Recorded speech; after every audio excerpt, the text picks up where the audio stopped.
Alright, I think I'm about ready to start.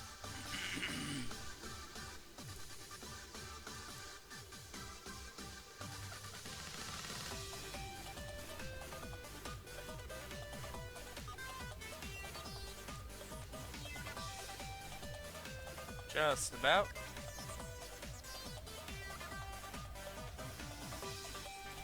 Alright, I think we can stop the Pokemon music there. So yeah, more Symphony of the Night tonight.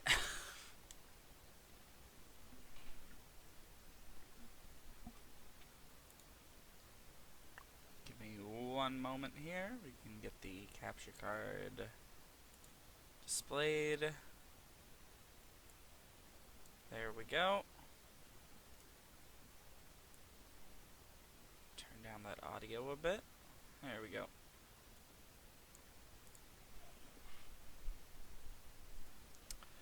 Tonight's been very strange for me. I guess today has been very strange for me, just in general. Just gonna make sure that audio's good. Yeah, it's fine. Okay.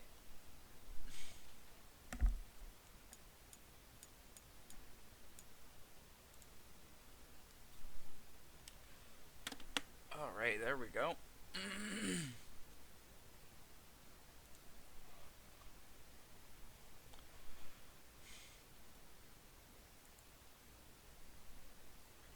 Yeah, I had a very long, busy day today, and like everything's opening up in my area, so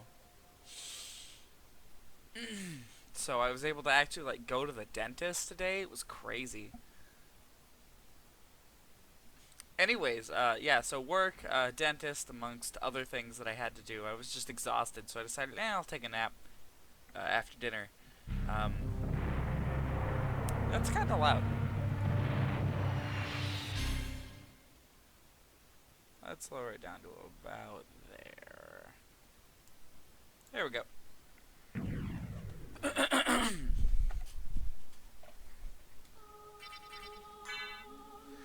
Anyways, I woke up and it was sort of like that, that twilight between, day and night. So I couldn't really tell what time it was.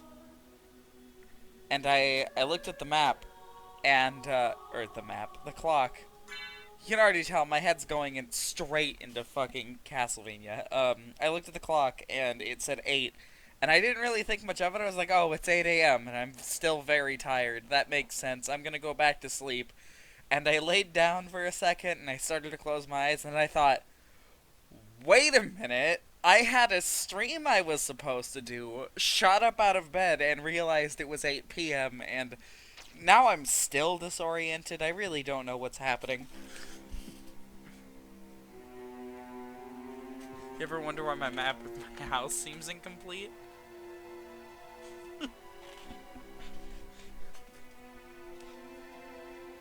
I mean, Alucard doesn't really live in Dracula's castle, so it's understandable.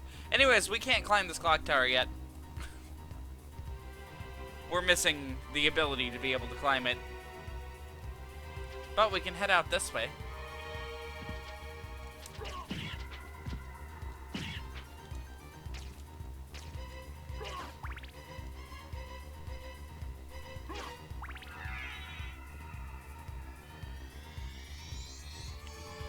Wow, you really can't trust the dog to get you much of anywhere. Some rude person seems to have destroyed the iconic staircase. Gee, I wonder who it was.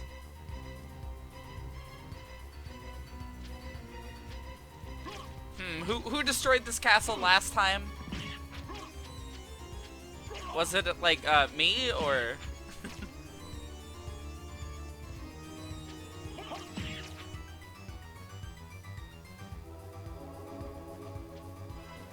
Yeah, no, nothing we can do in this pit here. What was the last item we got? A little girl did it? Yeah, she attacked with birds.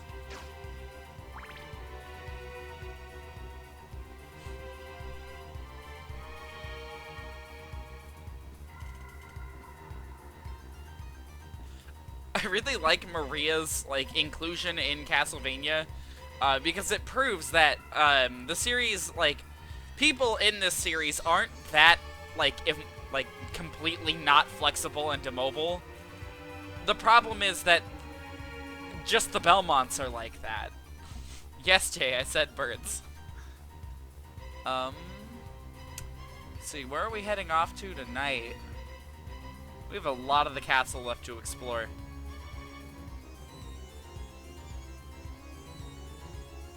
You think the ferryman's there yet? I have legitimately no idea if he would be there or not.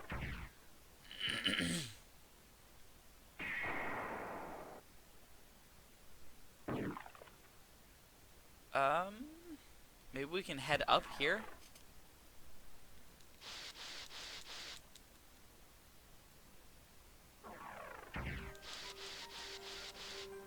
No, we can't. So if not here, then...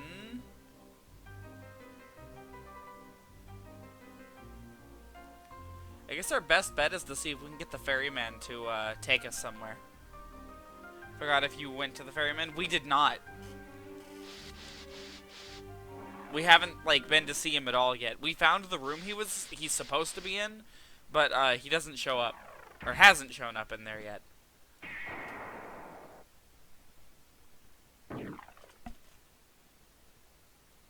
Could also explore the area towards the beginning of the castle, because there is stuff there that we haven't seen yet. I'm not sure if it's stuff we can technically do yet, but there's stuff there. Yeah, I know we went to the Colosseum. That's like the main thing we did last time, is we took out the Colosseum.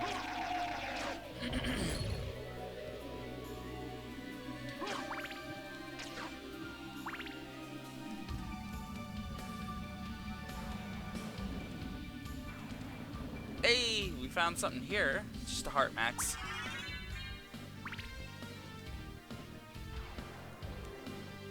God, I love the opening theme of this game. Like, this first area theme is so good.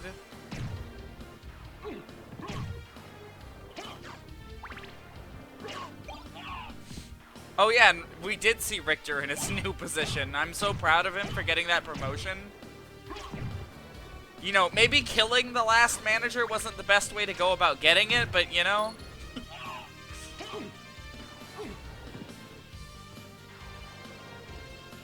You gotta do what you gotta do to get those promotions, you know?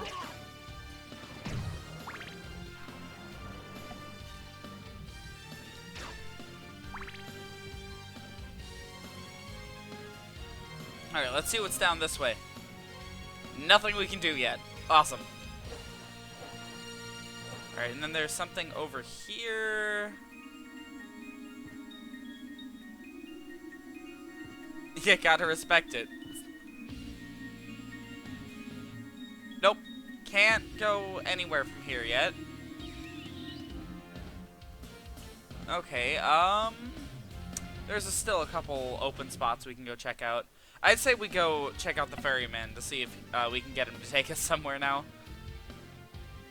Which means we should head back to the previous warp point, and that's probably the fastest way into that area.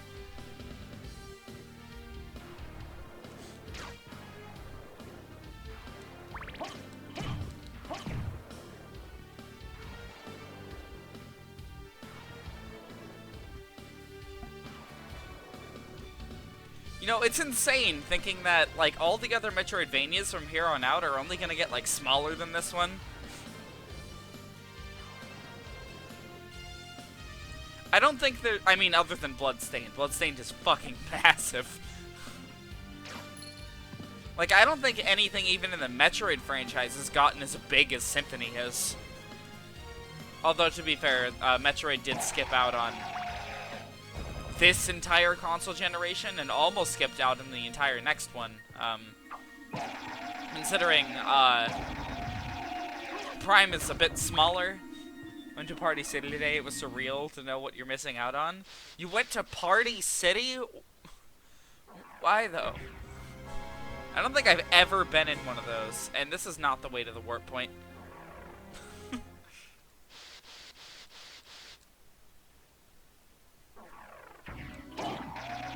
You know, Party City isn't exactly a building I feel the need to go into. You know me, for all those parties I attend. Yep. I definitely attend parties. You gotta buy a birthday surprise?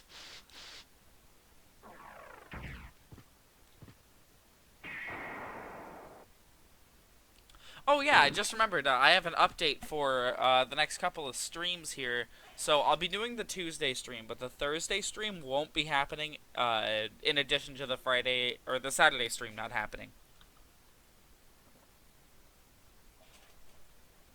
Because, apparently, the relatives that are staying at my house, they gave an update and they said they'll be here around midnight-ish. And I don't want to cut it that close, so... And I definitely don't want to, like, cut the stream off early suddenly to be like, oh, yeah, well, people are here, bye.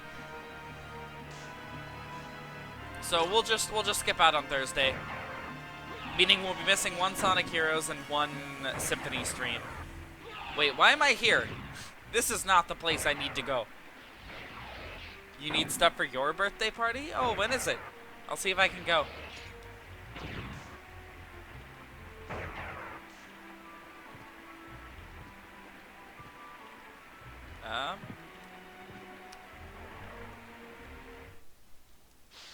It's not a Symphony stream until we waste at least half an hour wandering the halls trying to find somewhere to go. Doom Elevator is not the correct spot. That is not the correct spot either. This is the correct spot.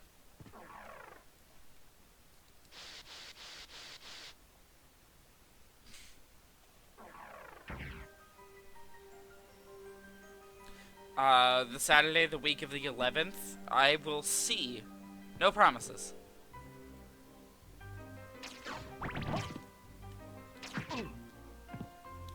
I have been playing Kingdom Hearts for the past, like,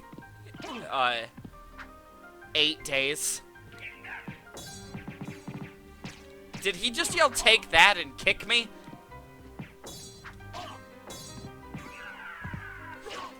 Incredible.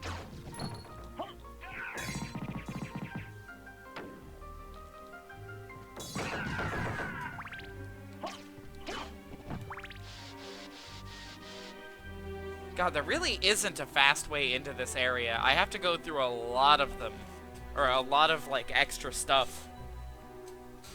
Hey, we can explore Olrox's quarters a little bit more. Final Sword can't hurt you. Oh. Yeah, I guess that's true. It can't. I keep thinking I have a slide to get through stuff like that. I don't.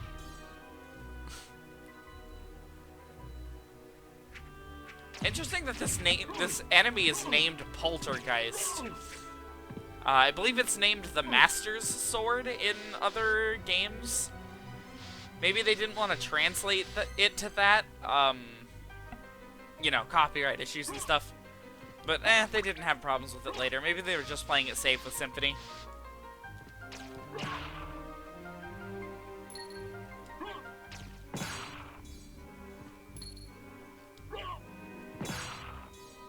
These guys drop a lot of money.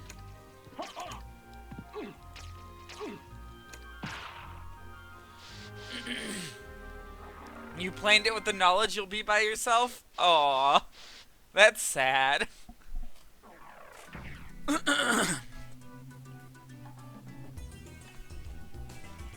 Need some goddamn water. Alright, we can't do anything about that yet. Open, damn you.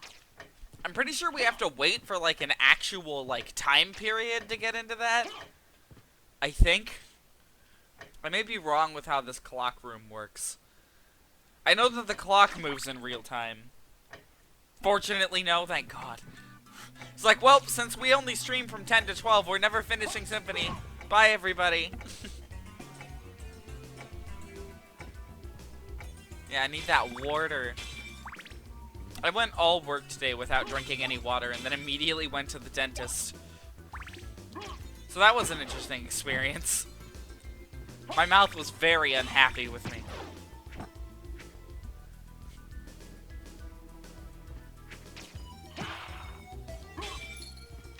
It's like, yes, just what my completely dehydrated mouth needed. Getting stabbed.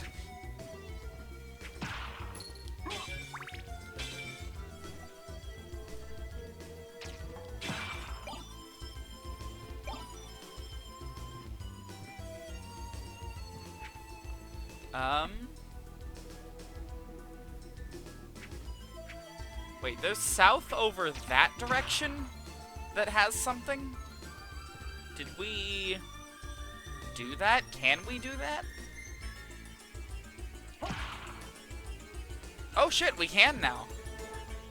Attack potion and a library card. Nice. That might come in handy someday. I say hoarding it in my inventory forever, probably.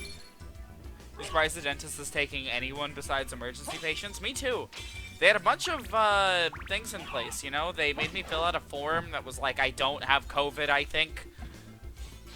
And they made me, like, rinse and mouthwash. And they made the dentist, like, wear 2 masks, which I thought was pretty funny. 2 masks and a face shield.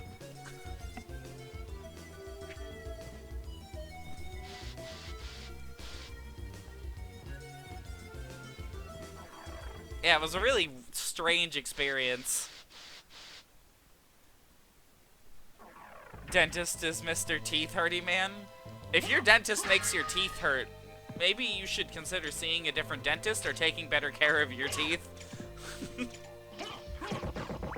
I want that money. Thank God. It wasn't even all that much, I just wanted it. Let's see what's down here.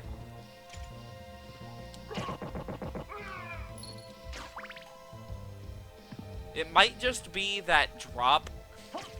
I think it is, actually. Oh shit, there was a blue money bag up there that we couldn't get.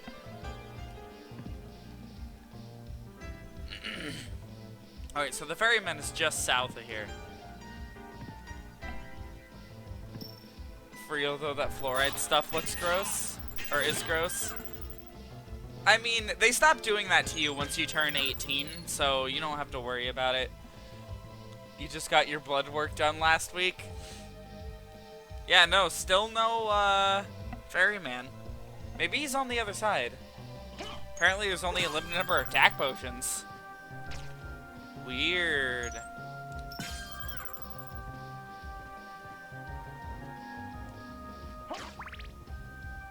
Granted, there's only a limited number of anything you can't buy in the store, so... Alright, so down here is a bust. I don't think we can go anywhere. Let's see, where else can we go? Library probably won't help all too much, and we need the bat to get anywhere significant. Maybe that spot in the chapel can get us somewhere? Alright, looks like we're heading to the chapel. They forced us to do it in kindergarten, I was like, nah. Wait, they forced you to do, like, dental fluorides? That sounds like a dentist thing, I don't know. Library may help more than I think. Okay, I guess we'll go to the library then.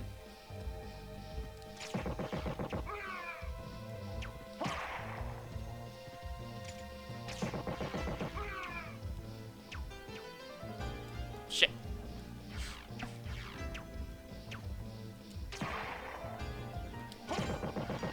God, I love instantly taking out all the enemies.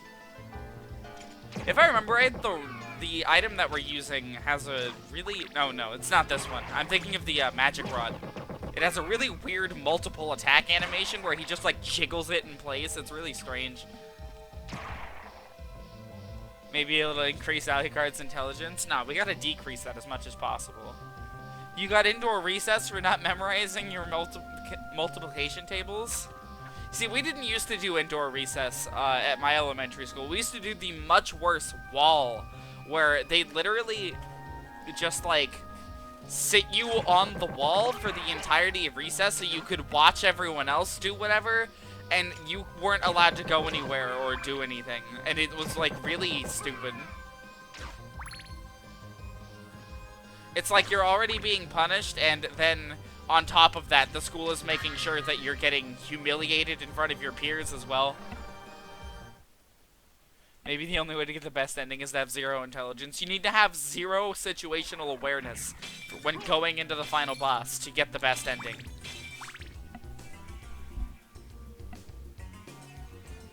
You always got kicked out of French class, so they just moved your desk outside of class? I'm sorry. French is like a bigger language there in Canada, isn't it? So you guys have like entire like areas that mainly speak French, don't you?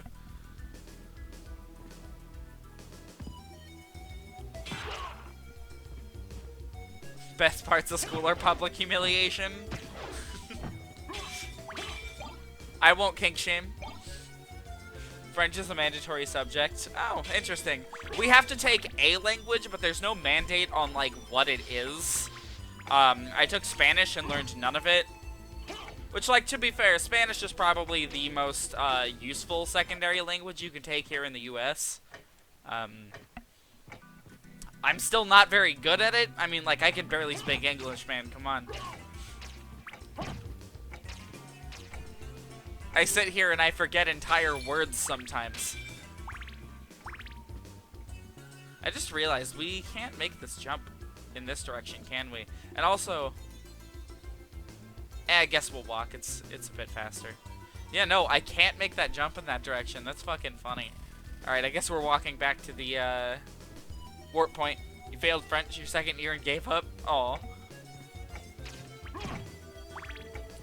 I had a really horrible Spanish teacher and a really good one. So, like, my second year of Spanish went really well, but my first year didn't, so... I didn't have any of the basics, but like, man, I could fake a test real good.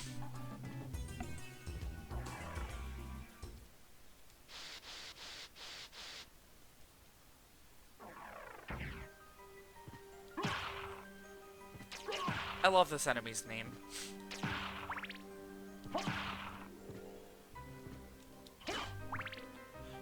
You ever had the statue close on you right before you were gonna enter? No, I have not. Is that something that can happen? Y'all A's and B's, but you don't care, so you get B's and C's. Keep everyone's expectations of you low. Grades don't really get you anywhere in the modern day anyways.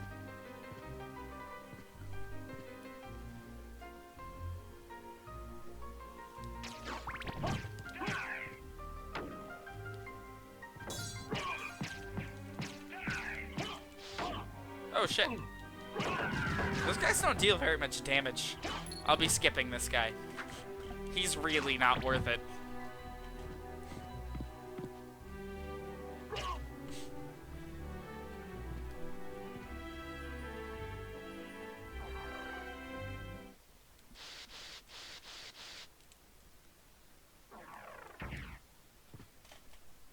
Hammerlord is just emo King DDD.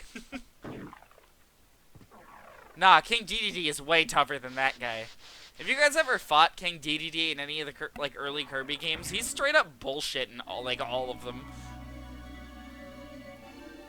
What do you know? We ended up at the exact save point or area I wanted to go to.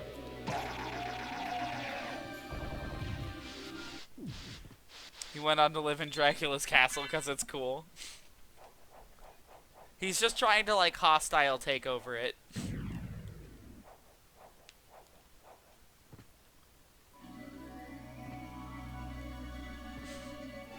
Idea, Kingdom Hearts world, but it's like based on Castlevania, and the plot of the world is that Maleficent and Pete just decide to move in, and Dracula's very upset about that. You just spam ability and DDD dies? Alright, but fight him in, like, Dreamland 2 or Dreamland 1, because in both of those games, DDD is, like, he severely outclasses all of your possible abilities. And you will lose them very quickly.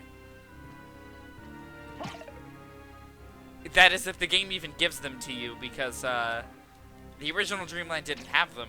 You have to head this way for the chapel. In Superstar, he's easy. Well, yeah, that's Superstar. Try him in the Game Boy games. I promise you, you won't have an easy time with him. In Dreamland 2, he's the hardest version, like the harder of the final bosses. And he's the bad ending one. It's weird. You still have to fight him for the good ending. It's just the boss after him isn't as tough. Sora versus Galamoth, please. Galamoth's the Heartless now, canon.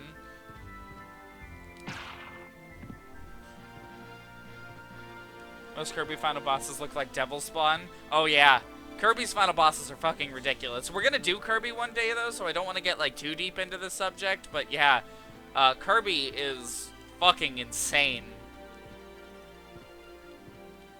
Almost outclasses Sonic on how ridiculous its final bosses get. Sadly, the games don't have as much to back it up. You still can't read music.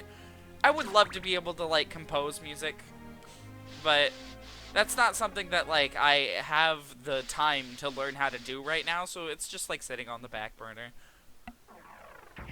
I have music making software. I have a couple pieces of, like, professional music making software, and none of it is, like, all of it I have to pay more into to, like, really be able to use it.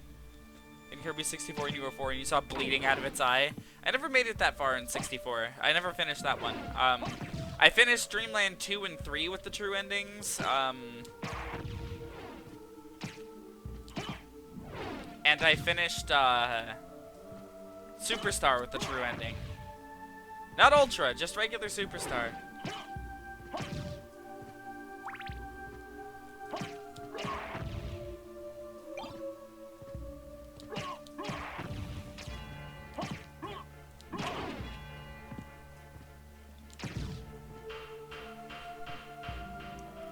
You can sing a ballad if I give one to you? Oh shit. Alright, we're gonna be... Looks like... Okay.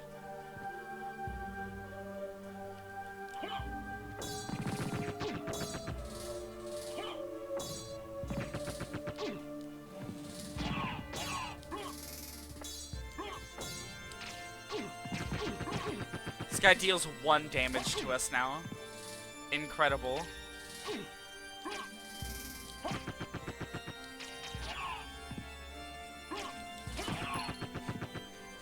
And he's still getting in a fuckload of hits. Coolest room in the game? Oh yeah, this room is beautiful. Sectonia looks like a Dream Eater. That she does. In fact, there's actually a Dream Eater that looks exactly like her in Dream Drop Distance, so...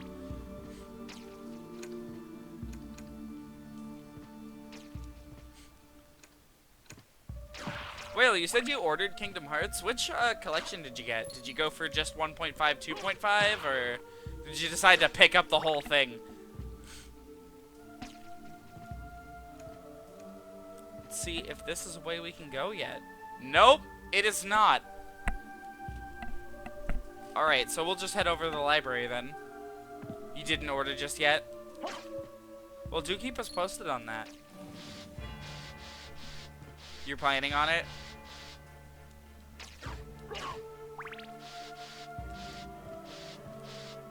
Just a fair warning, there's a couple of games you can't play in those collections. Like, you can watch cutscene movies of them, but you can't, like, play them. So, they're both, like, decent. I don't really know how good they are in comparison to everything else. Oh yeah, I do have a library card, duh. We're walking everywhere tonight. This is a no warp run.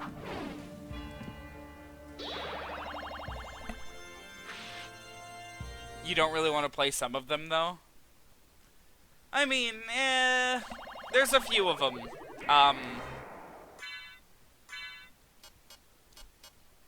Shit, where did it put our shield? There it is.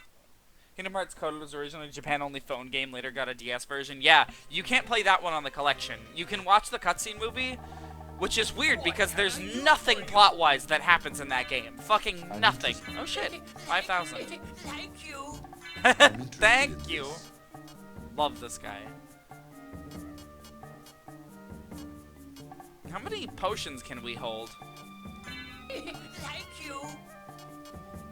Let's see, what am I looking for in here? Anything that we need? We do not need the magic scrolls. Coded as an enigma. Yeah, that's the one I've been playing recently. And, like, it's very okay. What's 356 or 365 over 2? Oh, you mean 358 days over 2? That one is the so that one's really hard to explain if you haven't played any of the other ones. It's the story of a couple of characters in the group of main villains as they. Yeah, thanks, Castlevania Beetle. It's a couple of characters in the group of the main villains. They're like the central focus of the story. And they, yeah, it's sad. It's really depressing. And, like, the story is, it takes place over 358 days, so it's 358 days over 2 people, which is, sort of how you're expected to interpret that title. Most people refer to it as Kingdom Hearts Days, so, or Kingdom Hearts 358. Yeah, sea salt ice cream. God, that game is so depressing. It's good, but it's depressing. Okay, I'm assuming what we need at the library is not in the shop. Farewell for now. But yeah, if you want to actually play 358 Days, that game is DS exclusive. The cutscene movie is what's in the collection. Same thing with Coded.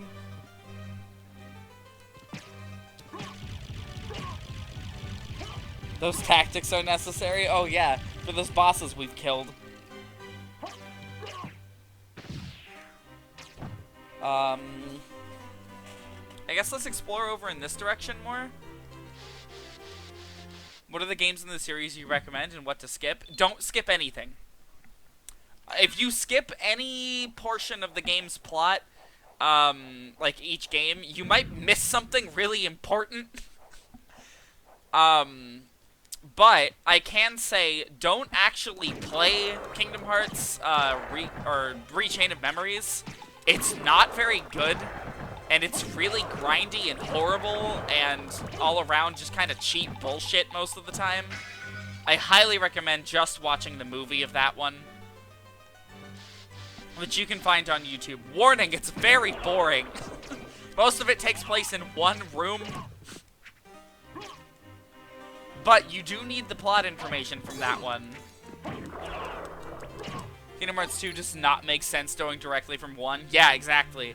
There's a reason the games are in the order that they're in on the collection. I highly recommend just sticking to the order that they're in the collections. Oh shit, there's like a boss? What the fuck? I don't remember this dude at all. And he's dead. That might be why.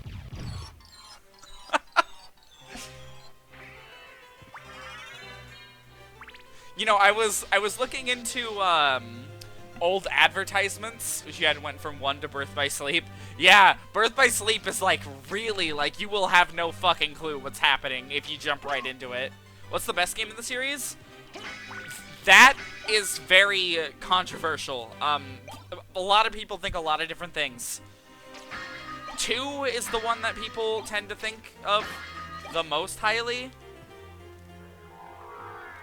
Personally, my favorite is Birth by Sleep. Oh shit, there it is, Soul of Bat. The boss that could have spawned a... that boss could have spawned a Budman. Guess what? It's the only place in the entire game you see one. So now I'll never get it in the enemy list. What the fuck? Holy shit, why? Why? I have so many questions. Anyways, here's the bat form. It consumes magic the longer you're in it, so you can't fly anywhere. Yeah, I can become Ratbird. The best form of value card, clearly. But yeah, basically, best game in the series is really subjective. A lot of people think one is really good and hold that one to a really high standard and think the others aren't great. Birth by Sleep is, again, my personal favorite. 2 is probably the most solid one across the board. Oh, wait. There we go.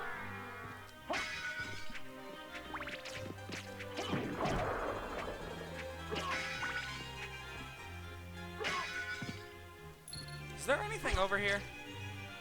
No, there's nothing up here.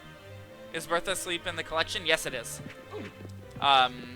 It's part of the 2 saga, so, it's on 2.5. 3 permanently missable enemies on the list. The Warg, the Mudman, and Spoiler, but you'd have to actively try to miss the Warg. Yeah, it's... I mean, it only appears at the opening, so...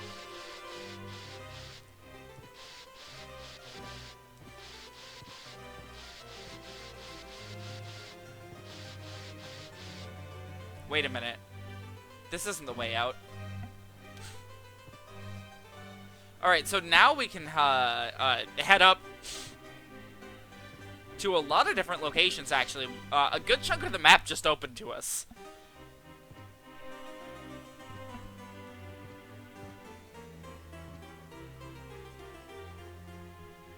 Yeah, up from here.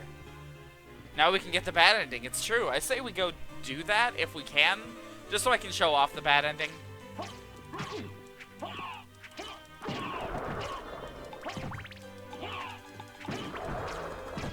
It's bad endings like this one are going to become a staple in the franchise.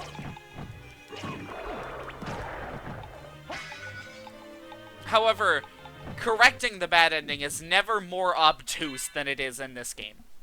Never.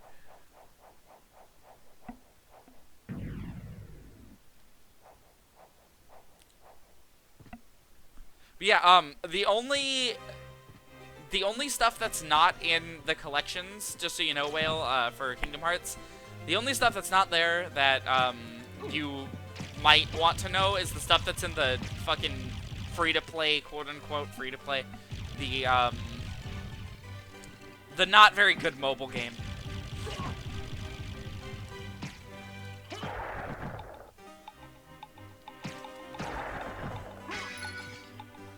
Which, there's like a cutscene movie for some of the background stuff for the mobile game, but it's not important for the current story arc for Kingdom Hearts. So you don't really have to worry about it. Obtuse.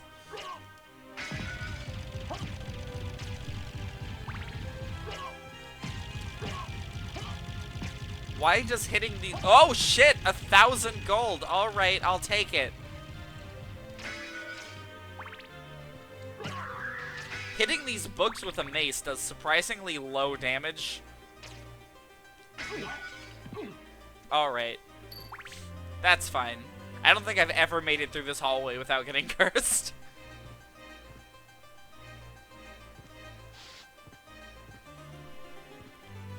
Just know the horseman is mean. Wait, which horseman? What? Oh, the Minotaur? Or, like, what are you referring to?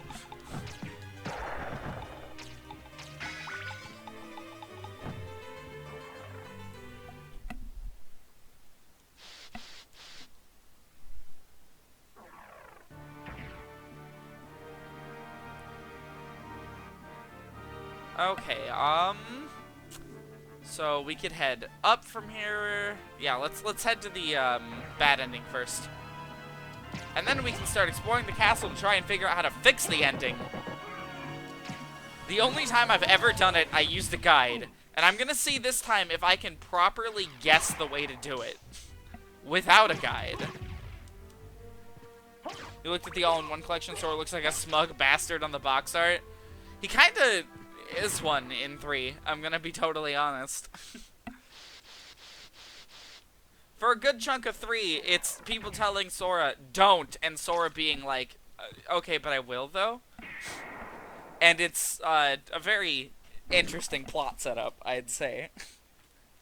Alright, yeah, let's go get that bad ending now. That wonderful, amazing bad ending. That we're gonna see repeated throughout the entire series ad nauseum. Considering the types of beyond insane foes Sora's defeat, his ego's understandable. Look no further than lingering fucking will, honestly. This is not the save point. God, I love this fucking climb. It's so good. The only reason I didn't play Kingdom Hearts yet is because I know that Elsa sings Let It Go. That scene is really fucking surreal, and if you've never experienced it before, I recommend playing the game and letting it blindside you as hard as it blindsided me.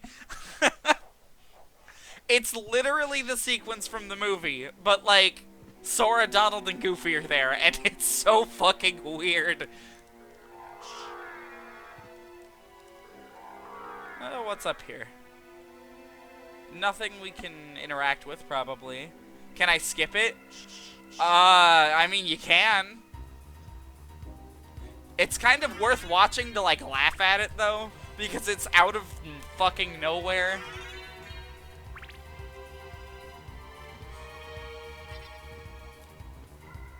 Can I cannot miss my way out of that.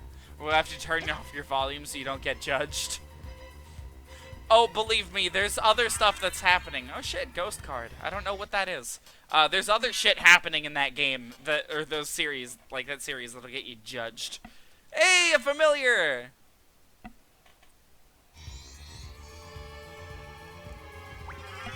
These little guys fight with us, and they're gonna be really cool. I don't really know a whole lot about them. All I know is there's some really broken ones. Yeah, the entire Frozen world's really strange.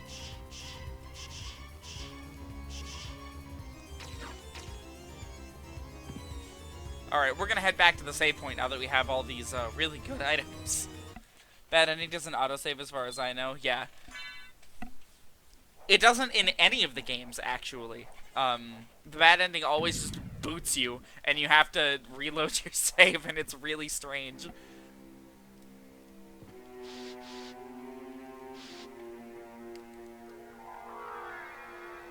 Gotta love that 3D clock tower in the background. Oh, we are not taking that cross, thank you. Hey, a heart max. Can't break that. Alright, here we go. How long does it take to complete the all-in-one package? A long time. Kingdom Hearts is long. Waiting for you. So it is you. But why is a Belmont planning the resurrection of Count Dracula? Count Dracula rises but once every century, and my role is over. If I can resurrect him, then the battle will last for eternity.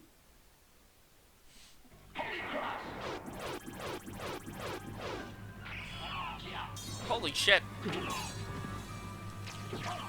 Alright, yeah, so Richter Belmont is a boss. A really hard one.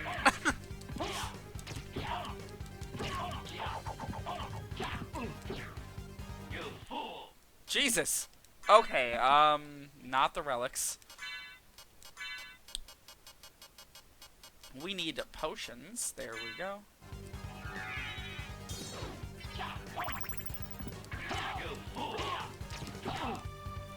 I don't think we're strong enough for him yet.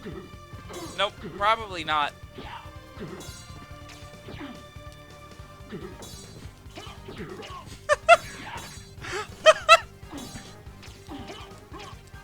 Quote the Richter. Good. Oh, and we're dead. Alright, so yeah, we're gonna go get stronger while gathering the stuff we need to get the good ending.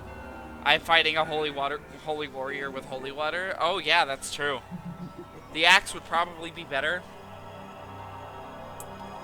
Actually, maybe the knife, because it goes in a straight line. But yeah, as for that all-in-one package, like completion time, let's just assume you ignore my advice and you play Chain of Memories anyways. Each game in that, like full game, takes about 30 hours-ish. Maybe a little more if you do the optional stuff, which I highly recommend. The post-game content in Kingdom Hearts games is always, like, top fucking notch.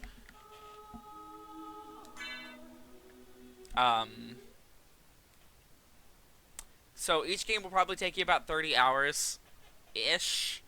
So Kingdom Hearts 1, 30 hours, Chain of Memories, 30 hours, and then 2 and Birth by Sleep, both 30 hours apiece. And then Dream Drop Distance is another 30 hours. And you can beat the other game on the 2.8 collection is just like a demo of 3. It's still important, so you still have to play it. Because the content from it isn't actually in 3, it's just like a tech demo for what the gameplay of 3 is going to be like, or was going to be like. You know, until they released the game. Sort of like Metal Gear Solid Ground Zeroes, almost exactly like that, actually. Let's see. Where else can we go with this bat form?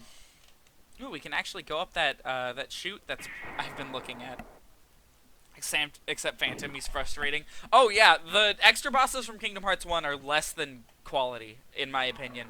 But this is coming from someone who's never actually managed to beat them, so. The ones from 2, though, perfection.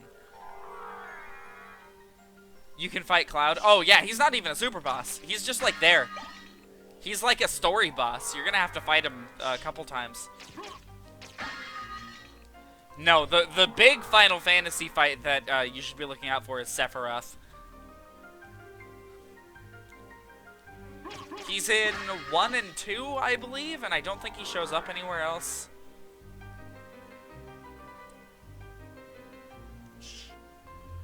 Alright, let's see what's up here. Enemies that die in 1 hit. Incredible. I don't know why I jumped up there. Oh boy, a cloth tunic. That's so worth it. Hey, let's use the knife for a while. Something about Arctur. He's supposed to have a change of clothes from his Rondo appearance, but only his portrait and Colosseum reflect this. Wow, that's really weird. Ooh, S-Talk. Let's see what that's like. Way stronger, but it's two-handed. So I guess it... Let's try it for a little bit. I'm normally used to two-handeds in these kinds of games. That's like the main thing I use. But I'm not used to one that handles like this one. Especially with how slow it is. You have to do a lot of stuff to lock that world anyways. For what, Colosseum? Because, yeah, you have to do a lot in Colosseum, and I highly recommend doing it. Actually, let's take the book. Let's use it for a little bit. You're getting Uncharted 4 first, though? Yeah, that's worth it. A piece of advice for Kingdom Hearts. Eventually, a world called Hollow Bastion is going to unlock. And there are some really hard boss fights in that world. Do yourself a favor and do the Colosseum world, like, bonus stuff first, and you'll get a Keyblade that will help you deal with the nasty shit that's in, like, Hollow Bastion. Like, lock the keyhole in that world. You watched the Let's Play? Yeah. Why is he so upset? Who locked this man up? Okay, he's gone now, I guess. Oh? Does he attack? No, he doesn't.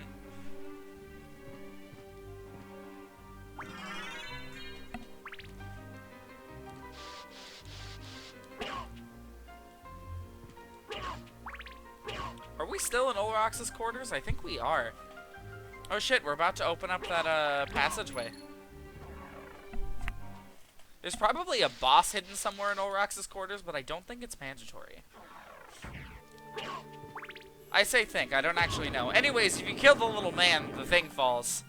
So that's fun.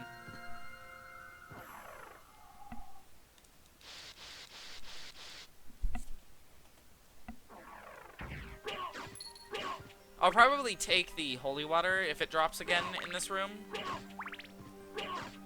Yeah, just because I can kill most bosses in this game pretty quick with it.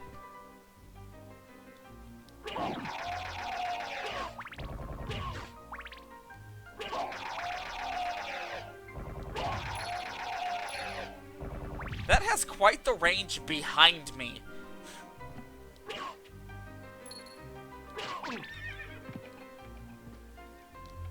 Man, I love Valhalla Knights. They're great.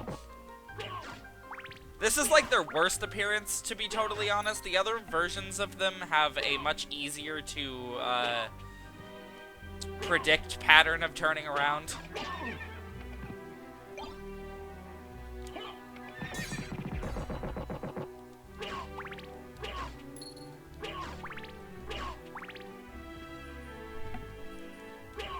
Nope, nothing over there.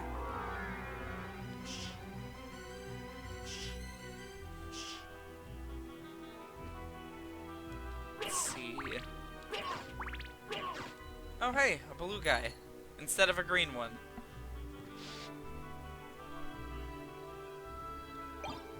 Garnet. Sellable item. Nope. Can't burst our way through there.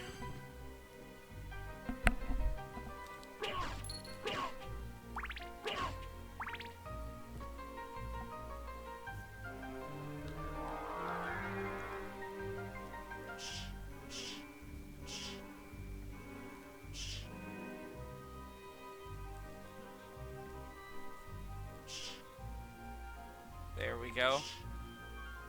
Sometimes map squares in this game, you know, you gotta force yourself to do it.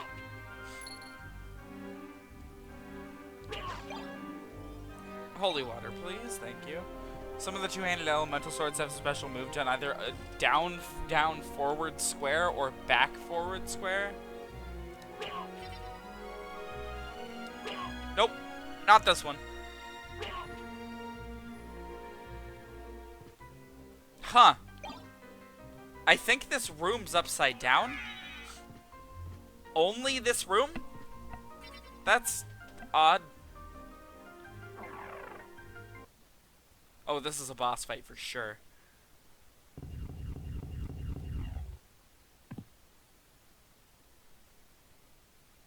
Yeah? No, nothing to say?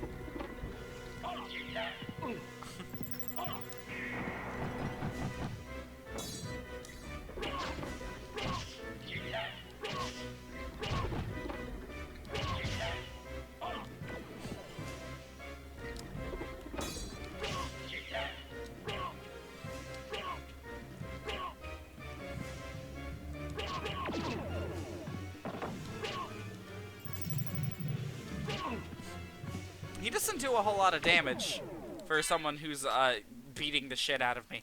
Oh shit, one downside to two-handed is you have to straight up completely unequip your weapon to equip a potion.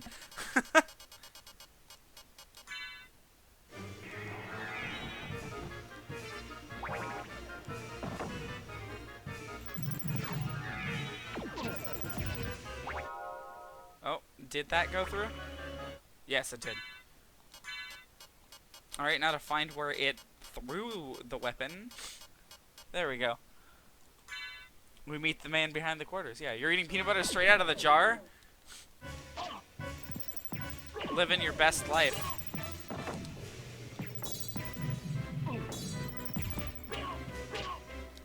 I can imagine the special moves in this game, or in this area, or, you know, the special moves can probably beat this boss's ass pretty quick. We're gonna pop a couple more potions.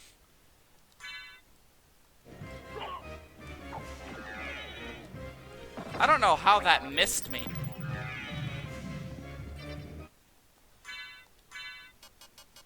God, I hate how it just like dumps it at the end of the list.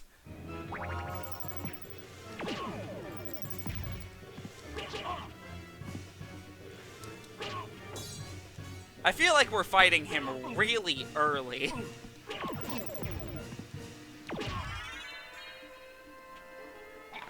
Well, he's dead. Or not. Oh, shit!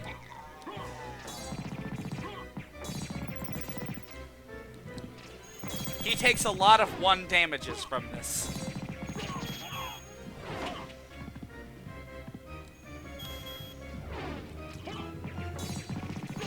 You know, for a big fuck you laser beam, that doesn't do a whole lot of damage. We're gonna switch back to the Morning Star, just so I can, not unequip my weapon to use a potion.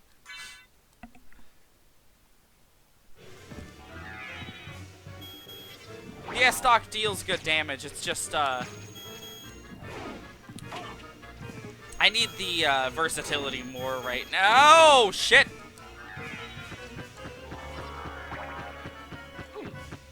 I was not expecting that to cancel all my momentum, and it did.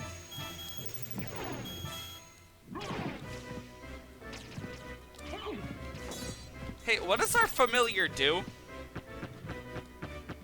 I don't think I've seen him do anything yet.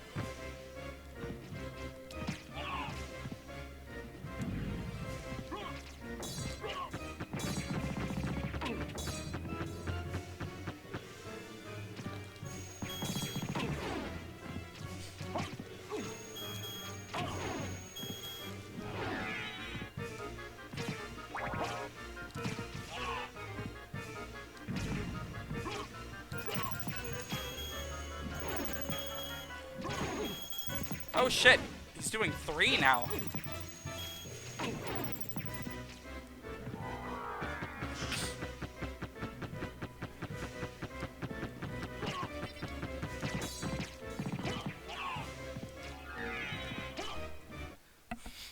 So normally supposed to stick to a target and cause damage gradually, but not this time? What the fuck? Yes, he does make me look cool. Maybe he's not functioning because this is a boss?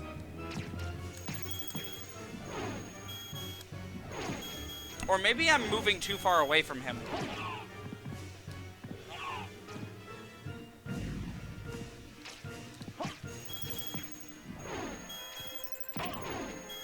Holy shit! Oh my god, I can't believe we won that!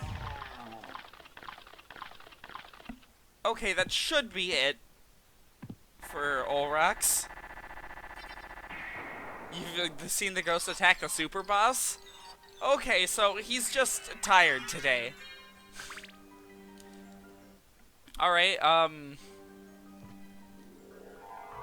assuming the prize for winning this is out the other side of this room. This is a small boss chamber for this game.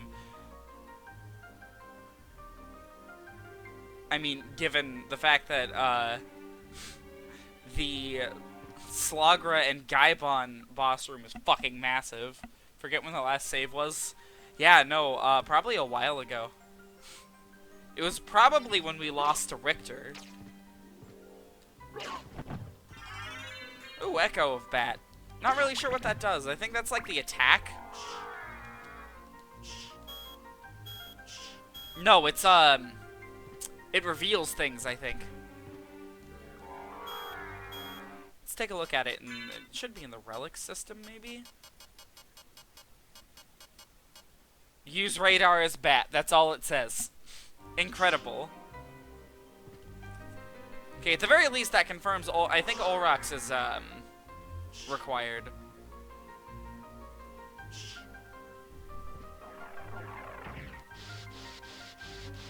Speaking of saving, let's do that. I want to use that in this general area. Probably not in the boss room, I would assume. It's a really obscure hidden thing.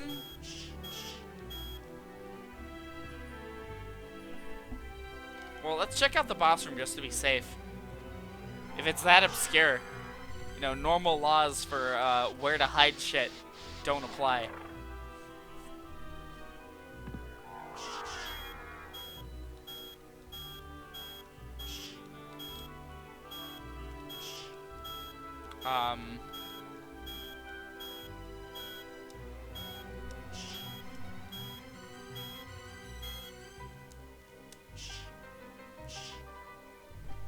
Weird. Okay, not in the boss room.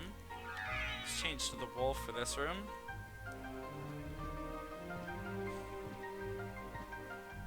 See, this is the main thing that the wolf is used for.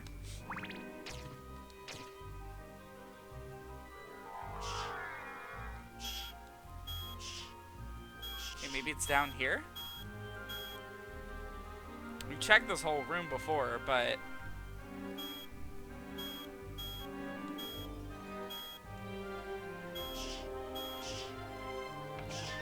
maybe I shouldn't go near the Valhalla Knights. Maybe, just maybe. Oh, you know, it might be... nope. Not on the fountain. Which, by the way, this fountain is such a beautiful set piece.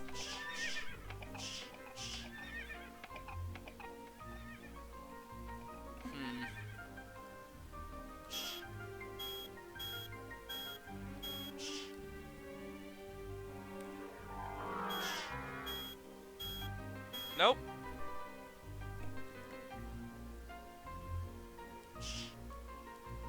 Hold on. Wait, there's a room here. What? We didn't check this one before. It's a save point. Thank God. What's great about the radar is it doesn't show me what getting a ping looks like, so I don't even know. That's not the right button. It's hard to believe it says, or it stays night the whole game. It's Castlevania.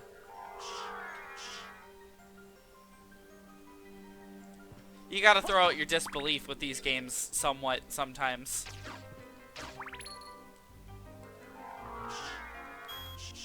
Nope, nothing up there. Have we checked up here? Yes, we have. It doesn't make sense. I mean, I don't know if Alucard's even able to go into the sun. I think he is, but we don't know that as of Symphony. I'm pretty sure we'll figure that out in a later game, like whether or not he's able to. I don't know where this secret could be. The other games are short, so it made sense, but Symphony's long. Oh, the other games are not gonna be short. Like, the later ones. Like, the original Castlevanias are pretty short, yeah. Not Symphony. Or any game after it. Oh, 1, 2, 3, and 4. Yeah, those ones are all pretty short.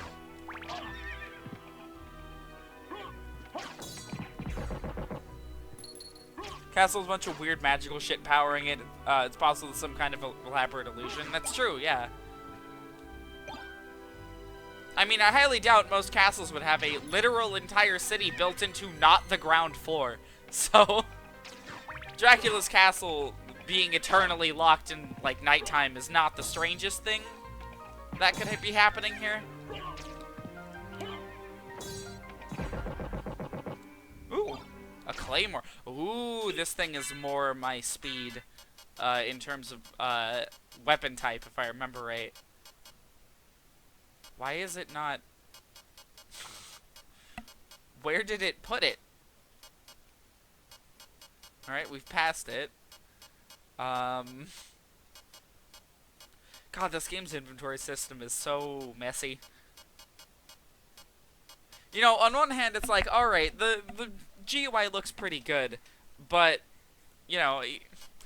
He said it was unfinished, so, you know, whatever. I guess it doesn't really show. And then you get to, like, trying to find something in your inventory, and you're like, oh, shit. Yeah, he's right. Here, let's see if this controls the way I expect. Nope, it does not. I really like those heavy overhead swings from other games. Now, back forward. Oh, hey, that is a special. Back forward attack is a special. I keep passing it, and I'm cheese.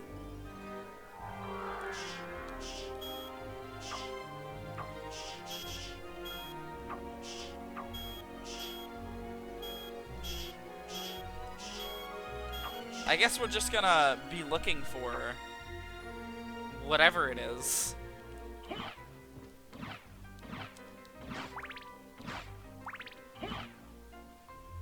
I don't even know what I could be looking for, honestly.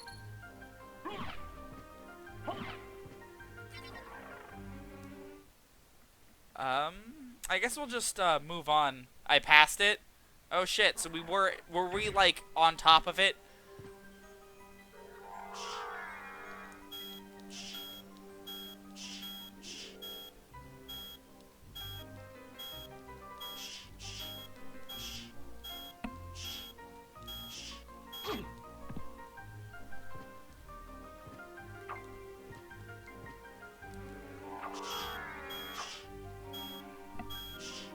Maybe the radar doesn't show this one? Maybe not.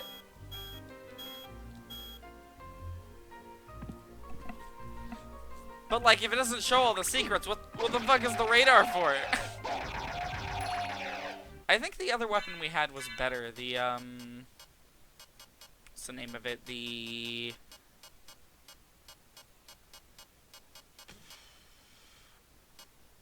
I don't even know what it was called anymore. Not the scimitar, the Gladius? No. Well, I guess we'll just stick with the Claymore for now.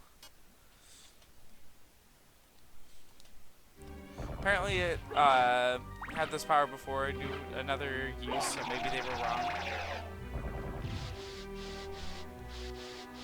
Is it, like, destroying part of the bridge in this room? Is that... So it wouldn't surprise me.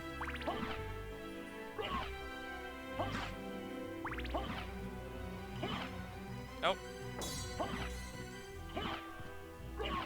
Is it in this room? At least? Or is it in the other room, the big one?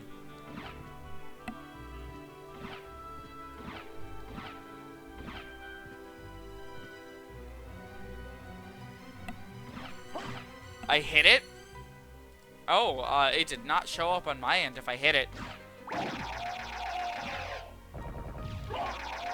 I don't know why the bat radar wouldn't show it. Let's see if we can maybe try again.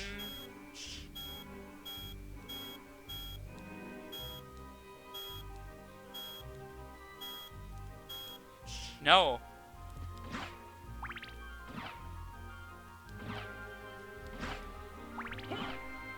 It was in the ceiling.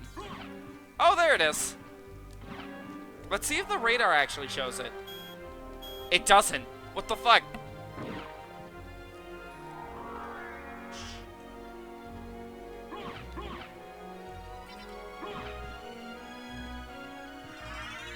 Sword card. Oh shit!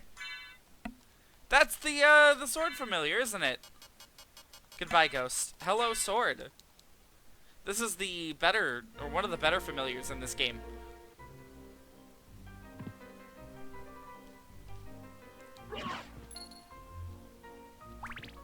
I get why the bat wouldn't show that, but like, man, who is supposed to find that?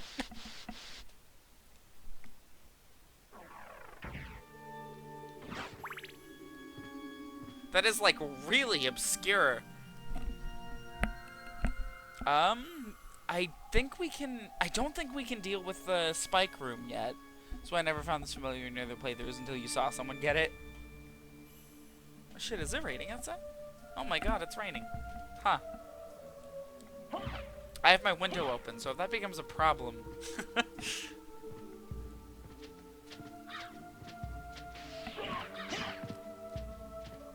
Alright, get him, sword. Hit the bird. There we go.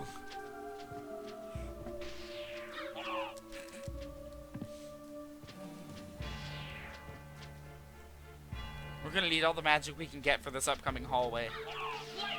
Really? I hate these birds.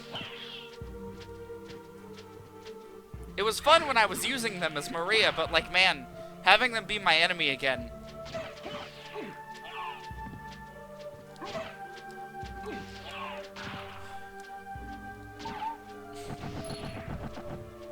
I don't think the sword was located there in the Japanese version. There's so many weird localization differences with these games. More often than not, what we get is a sort of remixed version.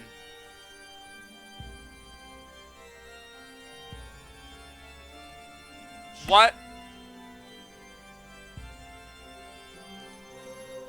Okay. Yeah, Maria, please, call off your birds. So we can't deal with this hallway yet.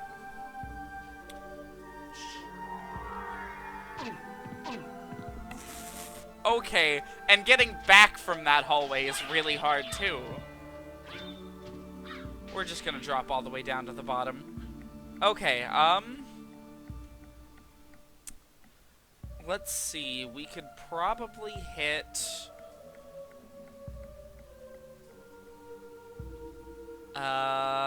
maybe the ferryman now? I don't know if he's there or not. I don't know what the catalyst is for him showing up. That's the problem.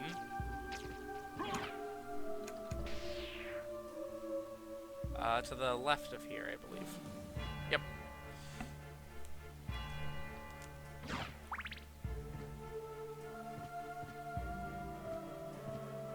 Sword v sword action.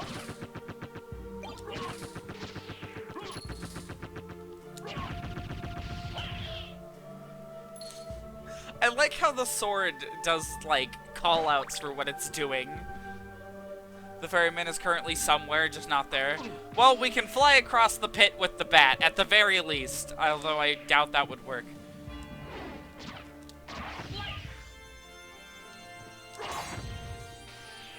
Hey, I did the super move. Or, you know, the special attack.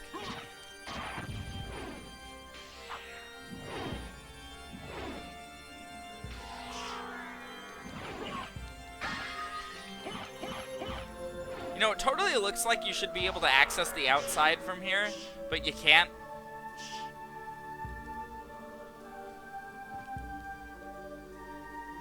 I'm pretty sure there is a way to get outside, but I'm not really sure what the direction is, and I'm 100% certain it's entirely optional.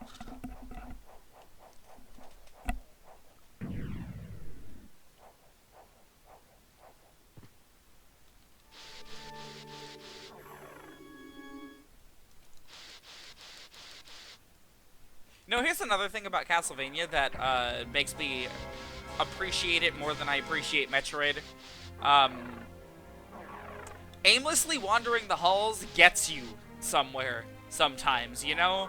Like, at the very least, if you're not finding the right direction, you are getting stronger while wandering. Whereas in Metroid, if you're not going somewhere new, treading new, like, old ground is, like, worthless. Hey, look, there's something up here.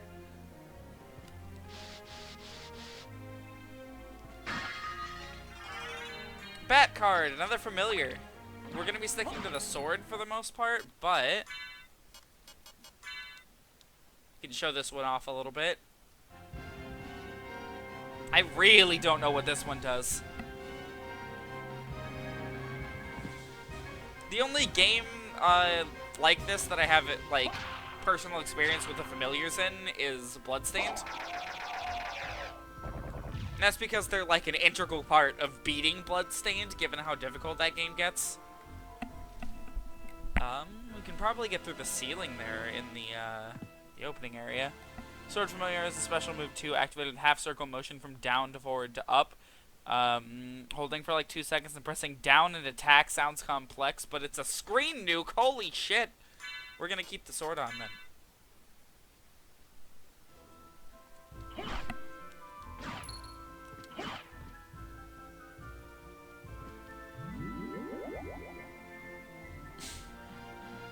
This elevator is so chill in comparison to the one on the opposite side of the castle.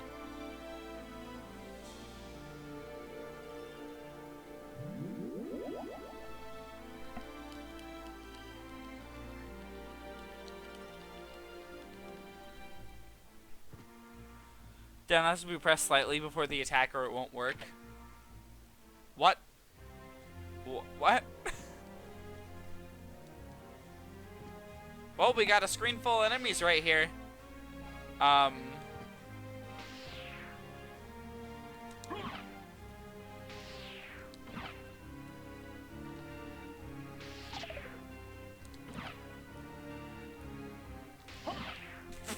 Okay. Alucard is a card collector. What a nerd. I mean, look at the way Alucard, like, struts everywhere. Of course he's a nerd. Fucker's probably imitating anime.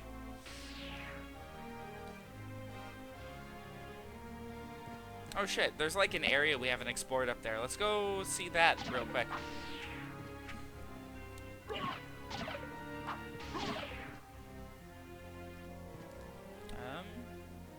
Okay, we're in the room. It's up here. You're bad at describing these moves, almost as bad at executing them. I'm not good at executing special moves like that at all. The fact that I'm able to do this one is amazing to me.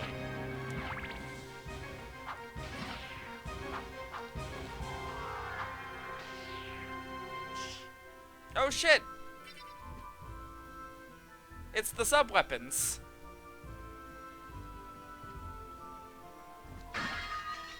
Ooh, and a wolf skill. This one's actually ridiculous if you can get it right. If I remember right. Because, it's a launching attack if I remember right. I gotta remember how to do it. Least reward for doing that complex one is gather soul blades. Holy shit.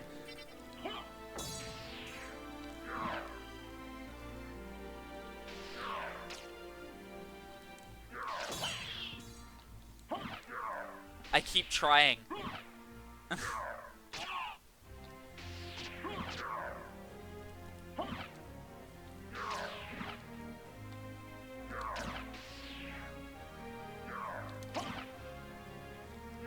I don't think I'm holding it right. Half circle motion from down, forward, up, holding for like 2 seconds and pressing down and attack.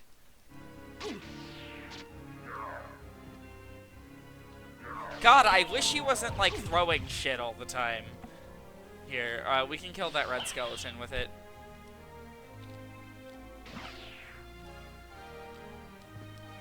Okay, down, forward, up, hold for 2 seconds.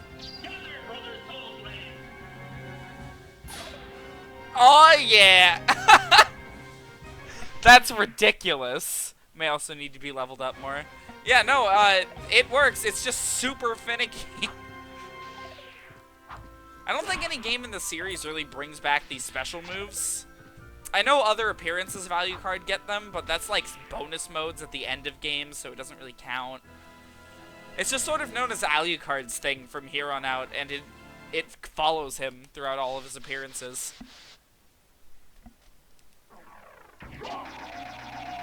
Alright, let's go check what's in the opening area real quick. Because we can explore that entire thing now. Minus that, like, backwards room. Or not the backwards room, the room that's just like a shortcut.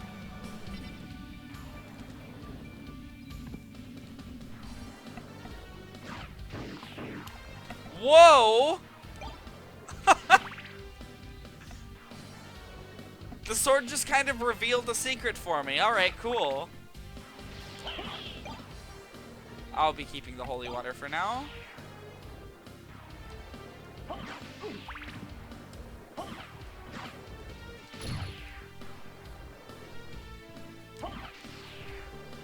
There's also Wing Smash as the bat, which the game intentionally gives you incomplete instructions for, and even that's if you only did get the move to begin with.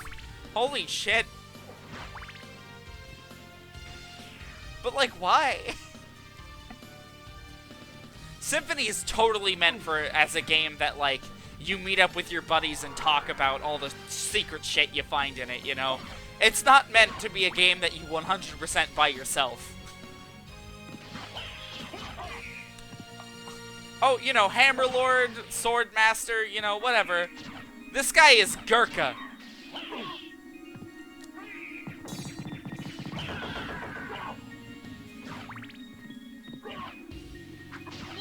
Blade. Yeah, this guy's name is Blade.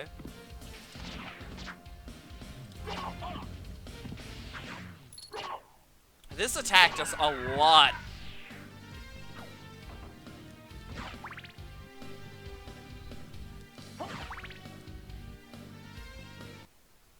Oh, looks like we found an entire extension to this area that we haven't even touched yet.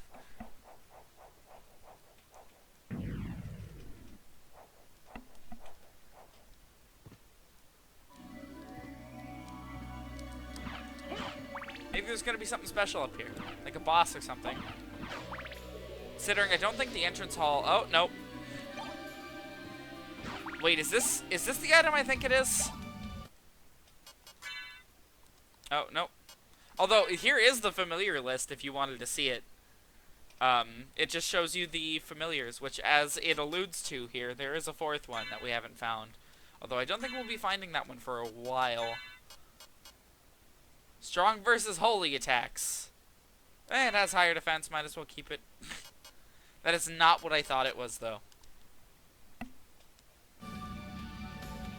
We're looking for a very specific piece of equipment, I believe, to be able to get through that spiked hallway, but I don't know where it is. Alright, so that takes care of this part. Can go back to the entrance and get that entire room. I don't think we'll be needing it, though.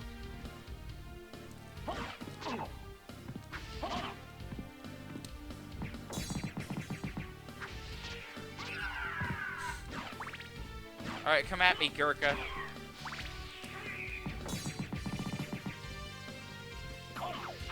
Oh, shit.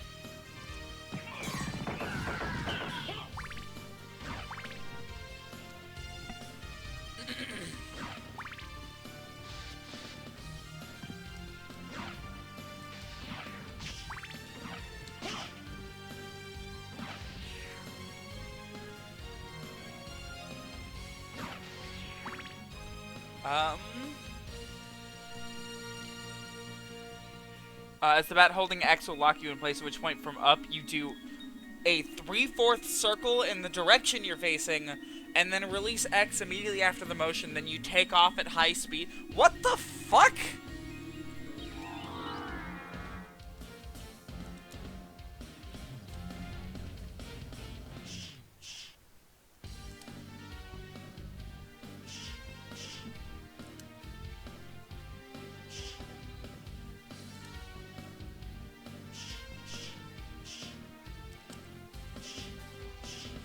I don't have it yet. That's why it's not working.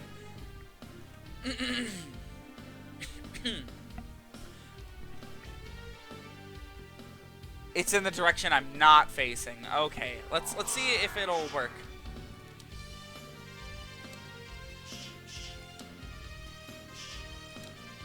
Nope. I think I don't have it then. It's probably an item I have to pick up. Skip this zombie room entirely with the bat. Which, by the way, the see-through bat wings, nice touch. I really like it. This cape is really cool. I like this one a lot. Let's see. We could probably cross the ferryman's moat by force, if nothing else. Oh, another thing, we could try revisiting that clock room. Occasionally more story events happen there.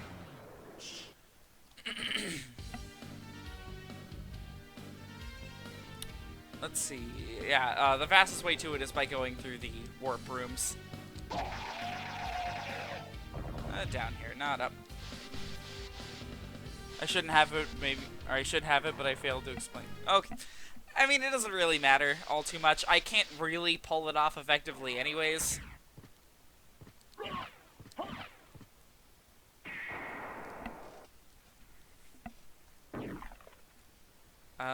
Nope.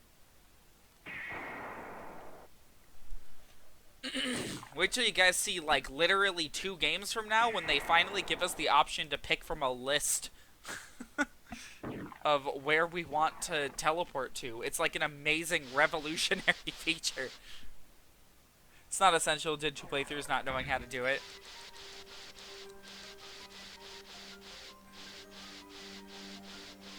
It's really amazing how cryptic these games are. And it's all intentional.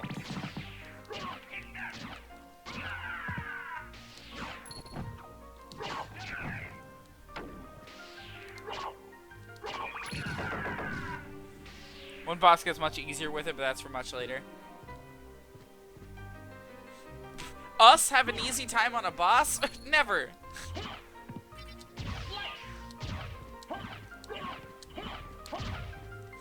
To be fair, I think the only boss that's actually, like, stopped us at all up to this point is Olrox. I mean, other than Richter, of course. But Richter's not meant to be fought until much later.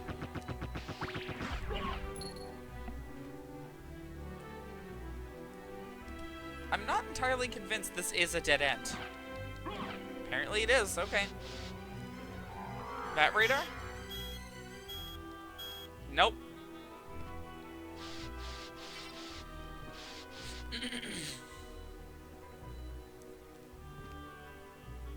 God, the bat radar feels really useless.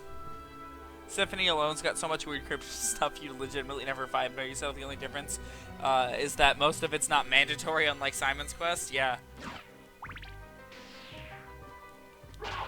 Simon's Quest is ridiculously cryptic. Hey, we got a boomerang. We are become Skelerang.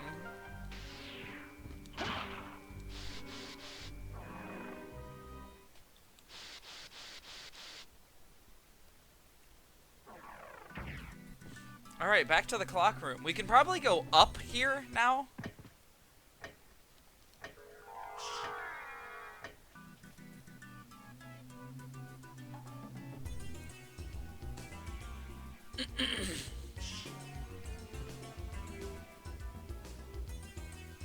Are we in the area I think we are? Gravity boots, hold on. What do those do? Let's see. There they are. Where can jump high? Thanks. I can, like, fly, though, and I had to have been able to fly to, like, get here. So, potion, hammer, and a life apple.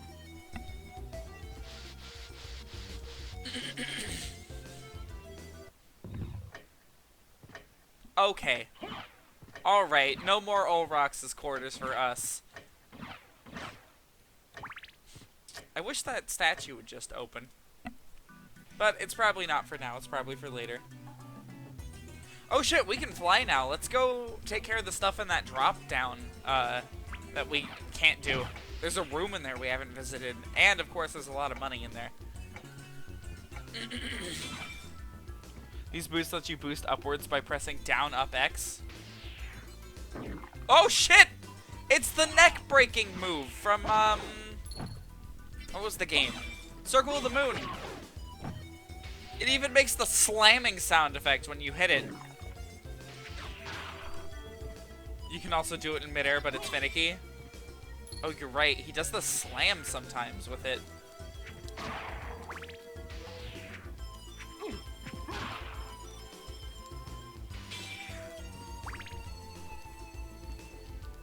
Huh.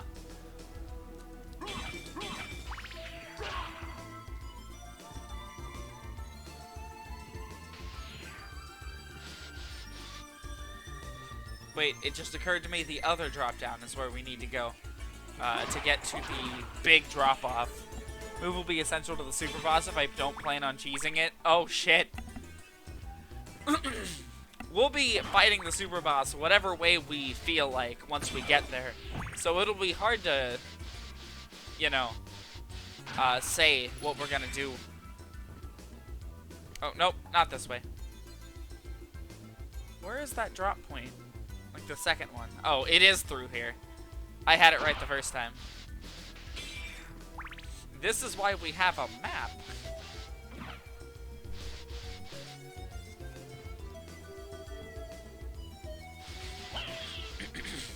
Flash!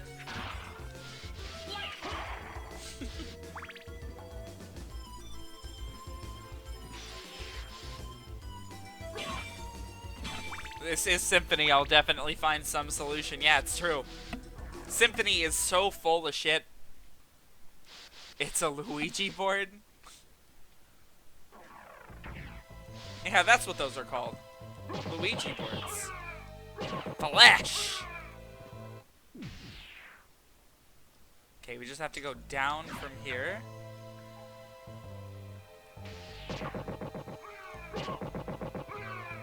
Worst comes to worst, oh, there we go. Oh, wait, that candle right there, torch, whatever it is. Yeah, 400 bucks in it. I can go to a neat place now? We can go to almost any place now, almost. So, if you want to suggest where we go next, then I will, gladly hear suggestions. Like, look at how much of the map we filled in just 3 sessions. It's kind of ridiculous. Which, of course, we're getting closer to the end of this one. I'll probably go over on this one, at the expense of cutting the talking portion a little bit short, because we won't be streaming Symphony on Saturday, so might as well get a little bit more done than normal. Keep going here. Okay. Just planning on finishing out this area, you know, not abandoning it immediately. No secrets there. Oh shit, a library card. No, a meal ticket? What? A meal ticket again? Another one? Another one? And a moonstone. Okay. Let's see. Increases MP restoration rate. Oh shit! Improves status after sunset. I'm sorry, does this use my system clock? Is this how Dracula gets all his food? We've raided his fucking pantry. This means war. I'm sorry. Does this build off of my fucking system clock to give me more stats when it's nighttime? Is this really what's happening? Might be related to game time. Okay. Oh, we're keeping the Ring of Pails equipped. Holy shit. Okay.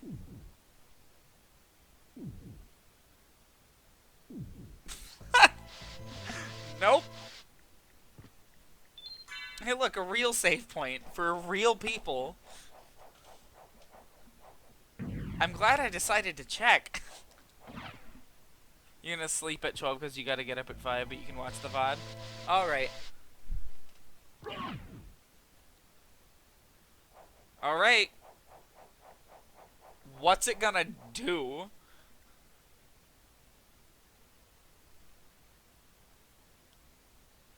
Oh shit, it's this one!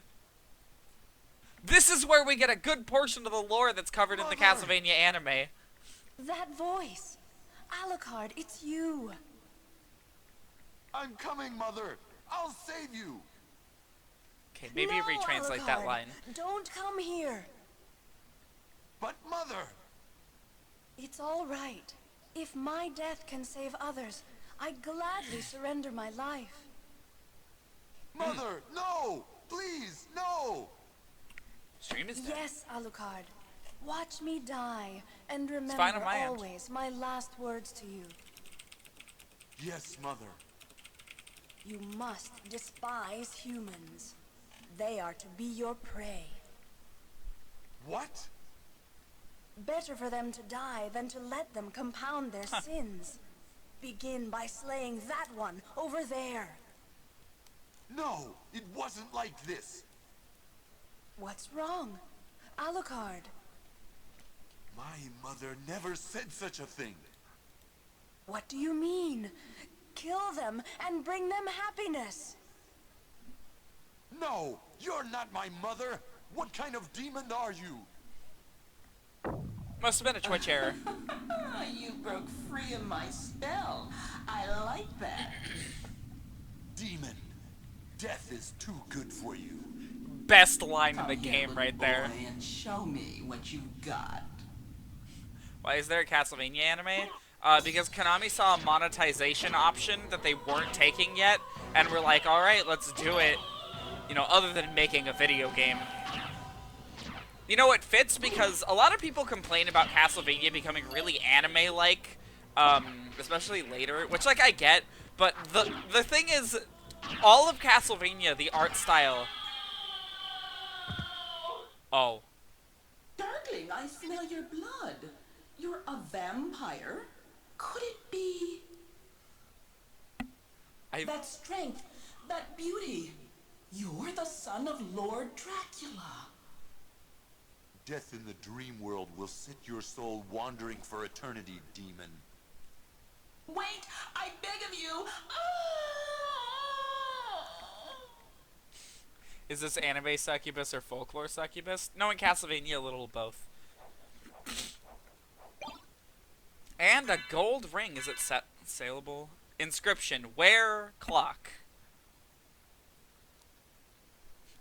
Correct. Wear clock. Yeah. I do love the death scream from the succubus. It's pretty funny.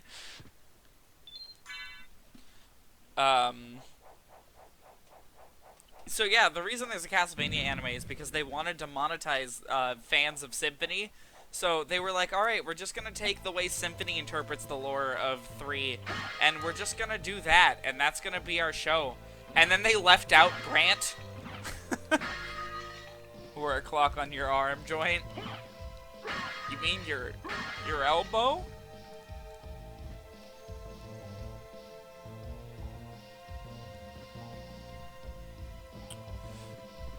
Yeah, gotta go get a watch. I believe now we can access the right side of the clock. I'm decently sure anyways. No arm joint? Okay. Grant has every right to representation. Yeah, especially since his character is like really interesting, but his only modern characterization is in a really shitty fighting game. So, you know, no one really knows about him or what he's like. And considering he's like a cool playable character from 3.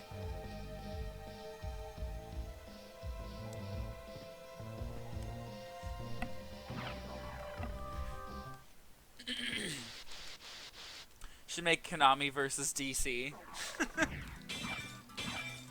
That would imply Konami doing something. Full stop. Doing anything at all.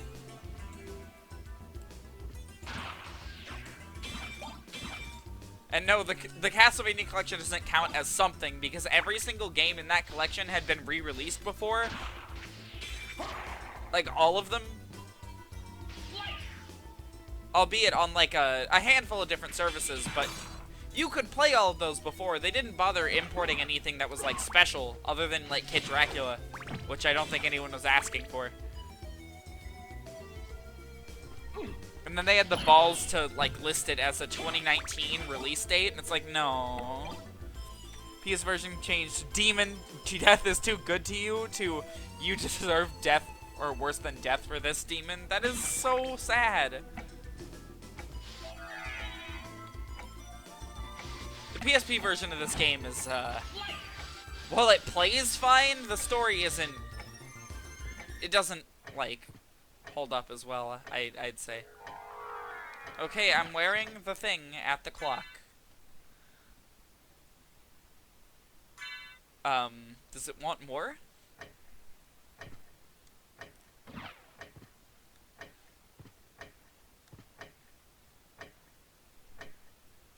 What is this ring for? Does anyone know?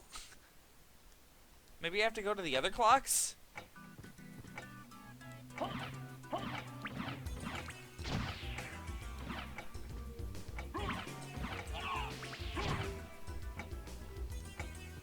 I'm gonna practice that a little bit. I'm not very good at it. The up, down, jump thing. So I know the way they changed fake Lisa's words, though. Very mixed bag with what they did with the retranslation. Yeah. I feel like no one would have... This game probably wouldn't have been as iconic as it was without the opening lines. And that one opened. Okay. Oh, okay.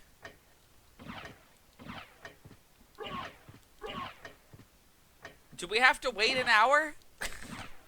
Or 3? I mean, granted, we have to wait whatever amount of time the clock decides. We do not. Okay, so gold ring is useless without another item. Okay, so we'll keep it around for a little bit then. Not that we have the option to sell it. Alright, where else should we go? We have plenty of options.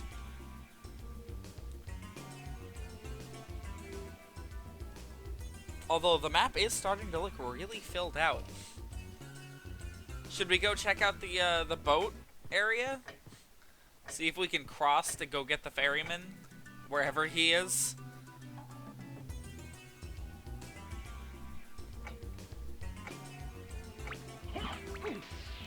I don't know how long that river is. Check the rest of the underground? Okay. Alright, back underground then.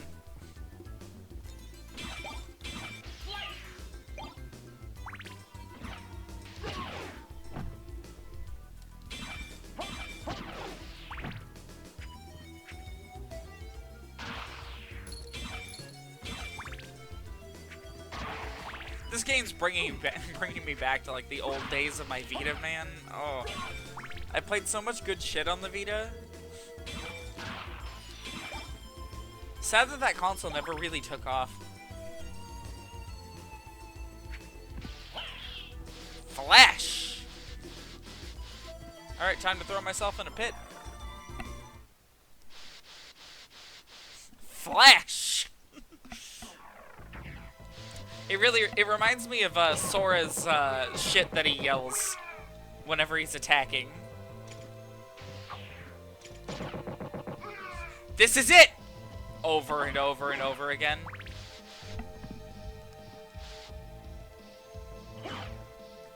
The Lingering Will boss fight is literally just, this is it! This is it! Take this! Over and over again.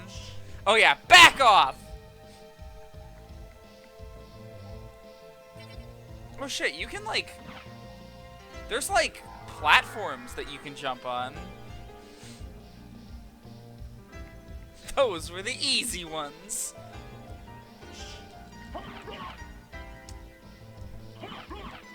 Don't get too excited, boys! Those were the easy ones! Gotta get that just right. So we still can't go underwater, which is a shame. Alright, to the right here is nothing.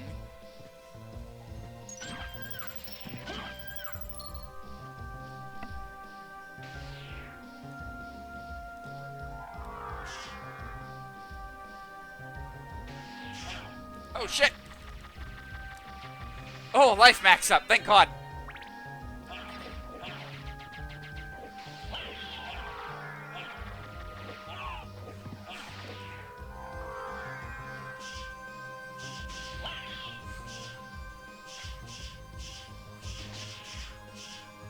Oh!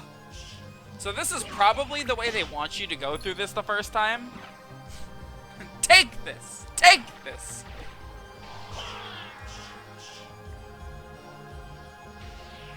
Oh, who can forget? You know what they say! Followed by a million of the sound effect of the spiked ball attack appearing from Shadow. Guess I'll go fuck myself then. Got it. Those crafty bastards anticipated this? They did. Although we got some good shit early. We got a life max and we got a ring that we can sell for a lot, probably.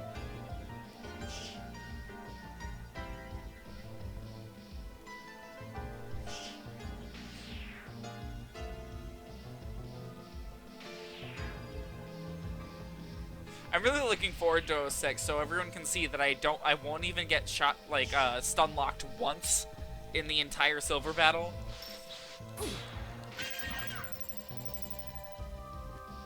Huh, I think that's the first time I've ever seen Alucard get frozen.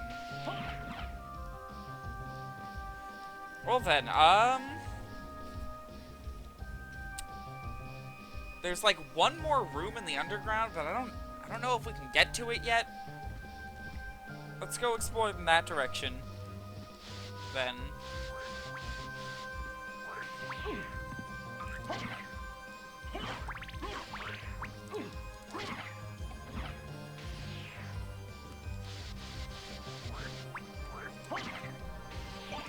Ooh, blue knuckles. Not an item we'll be using, but cool.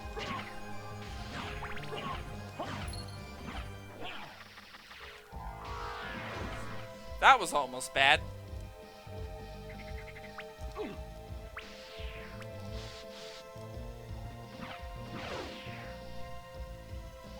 The glitch character in Sonic 3, yeah. Blue Knuckles. Flash! Okay, so I don't think we can get in there just yet. This area is so chill. Remember Peekaboo? I do. Fucker was just Meryl this whole time. And then it came out and everyone was really disappointed in it.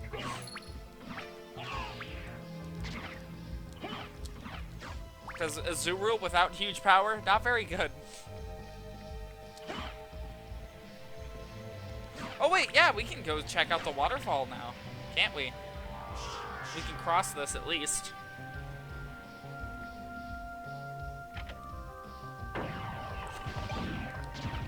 Something appeared near the wooden bridge. Oh shit. Alright, well, we got a good shield, I think. What is it? Familiar use only, okay. Pretty good passive defense buff, but I don't have a good enough single-hand weapon to warrant equipping that right now.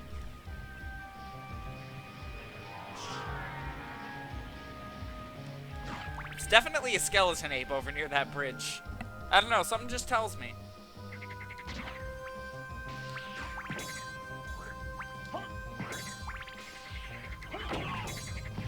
Don't die. Oh, he's dead. Oh shit, I just realized we have to like get him through this frog room without my familiar killing him. Alright, sword's turning off.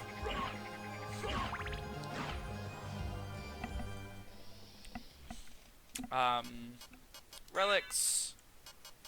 Sword card off. Let's hope we remember to turn him back on.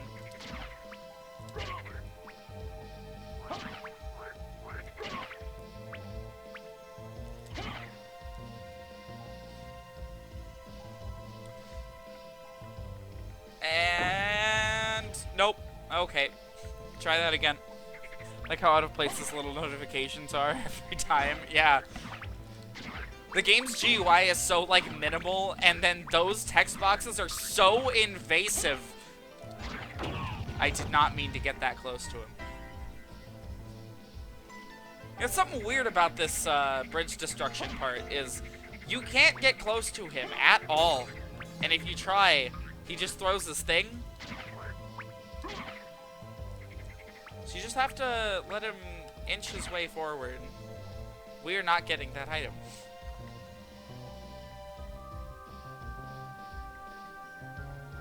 Come on. I think now it'll reach. There we go, heart max and a life max. And then down here is a new area. Or a warp point. New area, holy shit. Abandoned mine. Oh fuck. I don't remember this one much. I vaguely remember the design, like, you know, the cool ass shit that's down here. It just occurred to me there was something up there, I think. Nope.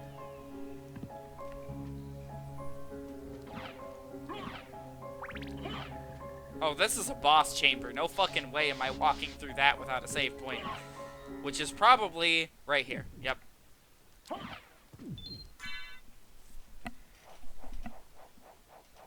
Probably go for another, like, 20 minutes or so, and then we'll do 40 minutes of post-stream.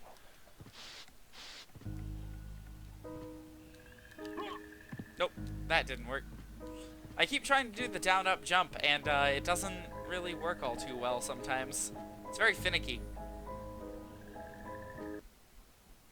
Okay, that wasn't the boss room. Apparently this is... Holy shit.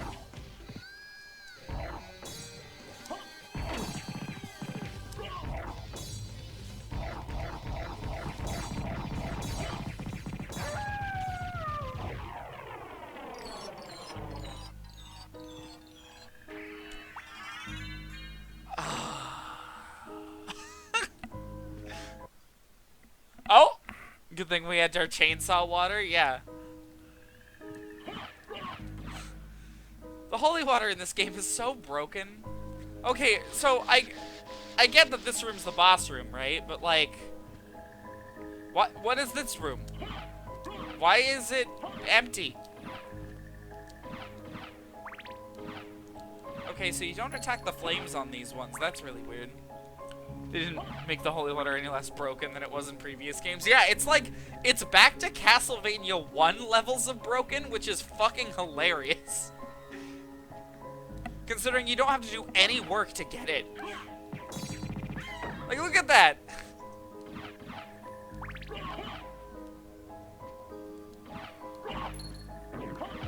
Oh, shit.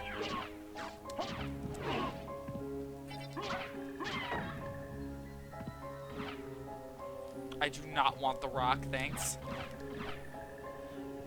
4 made up for the Holy Water a bit by making it less common. Yeah. At the very least, it's not everywhere. Oh, shit. Is it the Gremlin? This guy's name is translated to Ugobak later, I believe. He's very annoying on the Game Boy Advance games because you have way less screen space, and they didn't downscale him at all, so he's just really large.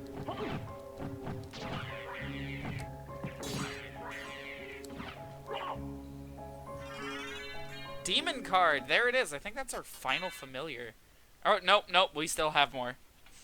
3 fixed deaths, so we couldn't instantly get stun locked by it. Yeah, and there's a second phase to him in 3, so, this is the familiar that I used for most of my original playthrough. Speaking of familiars. Let's turn him back on. The demon just sort of stabs things sometimes. It's not as good as the sword. Which, considering it takes more work to get to the sword, or the demon, than it does the sword, it's a little odd.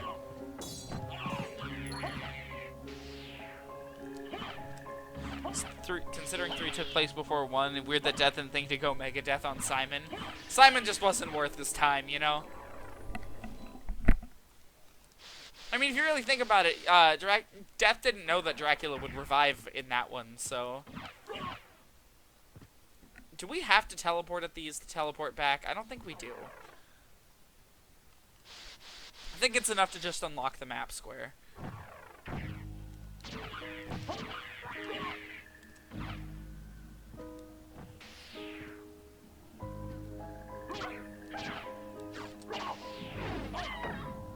Oh shit, those things take quite a bit of damage. Oh! No, I want that mushroom.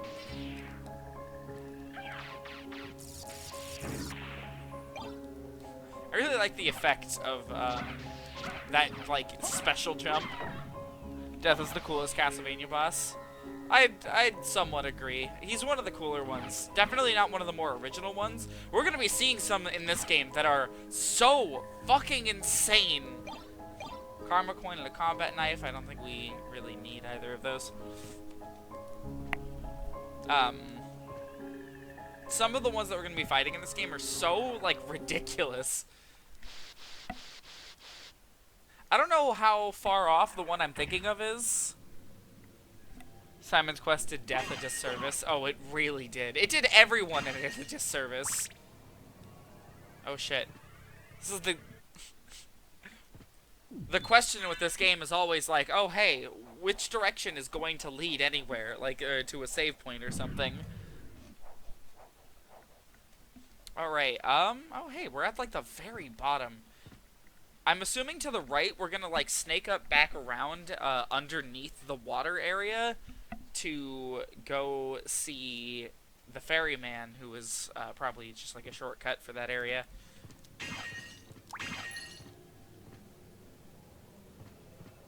So, ooh, the Bloodstone. Let's see what that does. Either that or he was just thinking, well, he's gonna revive Dracula anyway, so self-fulfilling prophecy. Yeah. Unless he didn't even put any work into it. Improves blood healing ability. Oh, that's one of the special powers. Funny that you can get that and then just, never figure out what move that is.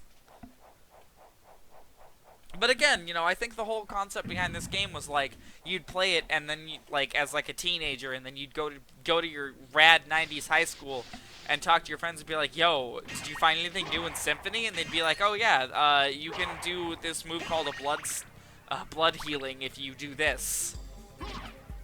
Oh, shit, it's the Bone Arc.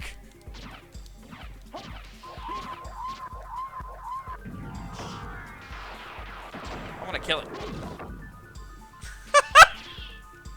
What a perfect running away animation. To be fair to our boy Death, its contact damage in that game is incredibly powerful. Yeah, but he has to, like, touch you, and you can stun lock him still, I think. What did I just do? I sort of, like, mashed the D-pad and attacked, and he said something, and the screen flashed a little. Like, what? Did I accidentally do a special?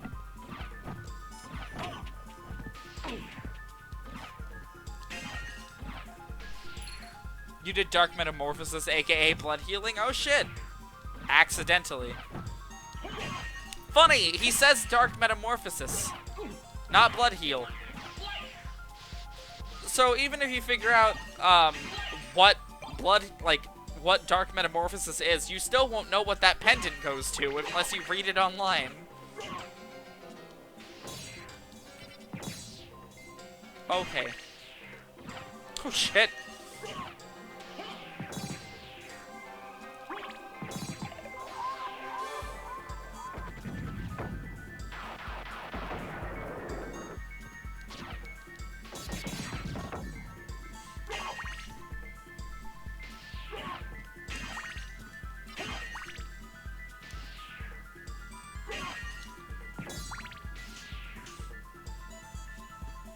I will admit, the slime enemy's pretty creative here.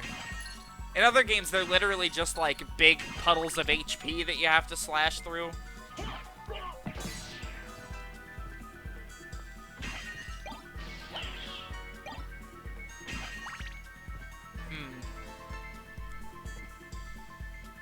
Some of the spells instructions are sold in the shop, but I think the only ones for a normal A card and not the forms of the familiars. What the fuck?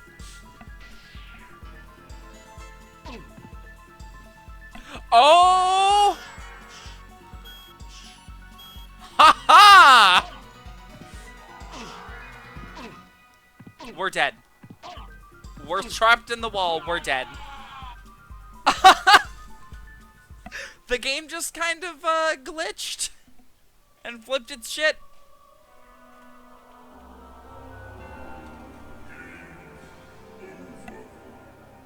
Yeah, I don't know. I think we were stuck in the wall. I think that's what was happening there. We were trapped between the wall and the spikes. I don't want to think that they designed that room to be like that. I was wondering why I went through there so fast. Because speed control is for people who don't play Sonic. You play that part like surgery? Honestly, I can tell. I'm not sure if that's, like, intentional. That just one hit in there and you're dead.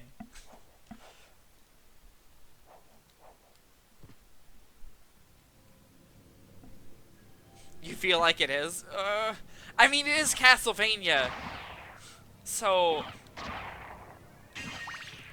But I do know this room is, like, super mandatory, so...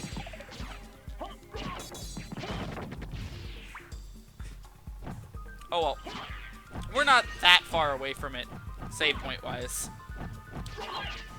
Just a couple of rooms. Nothing too major.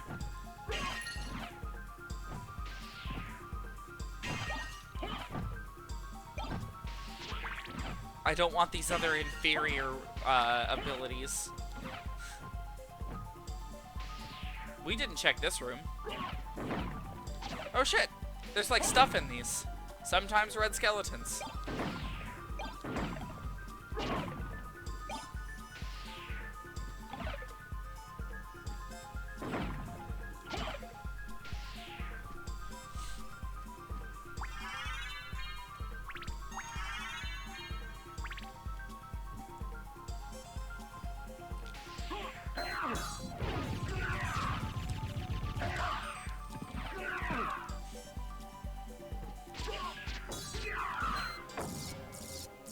Oh.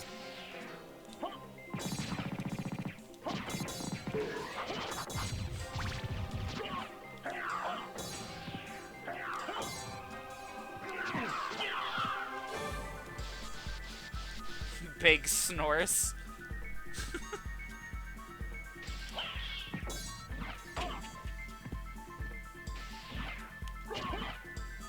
Losoth. I feel like there's a folklore reference there that I don't know. Ooh, Firebrand. That might be a good weapon. Maybe not for this exact area, but...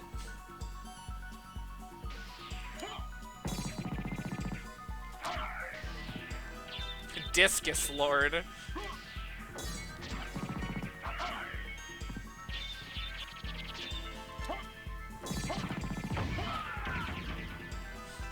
That's a sick-ass death animation.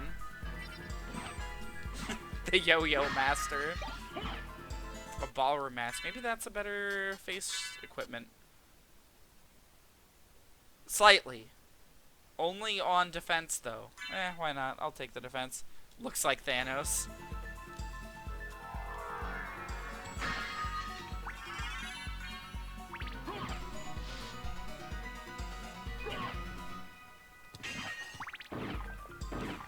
Gee, I wonder how I could tell that was something I could break. Is this a good weapon? Ice Brand. Ooh. Right, so these are the elemental swords, and wow, they are weaker.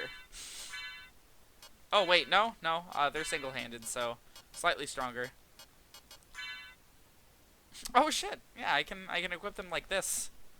What happened if I dual wield the fire and ice swords? This, apparently. We're gonna keep the Ice Brand equipped. I feel like that'll be more useful for this area. They should have a special move too. Let's try it. Yep, it's a down forward attack, and it does that. Let's see how much damage that does.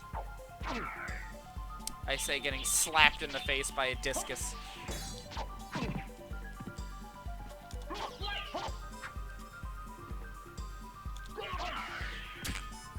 Okay, clearly Discus Lord here is not gonna let us do it. That sounds like a derogatory name for him, but that's like just what the game calls him. It's like, oh, don't call me Discus Lord. All the people in high school used to make fun of me for it. I'm now Lloyd from Tales of Symphonia. I've never actually played Tales of Symphonia. Or any Tales of game, actually. There's $1 in this room. Okay. It's like, hey, Discus Lord, throw any good fucking spheres lately?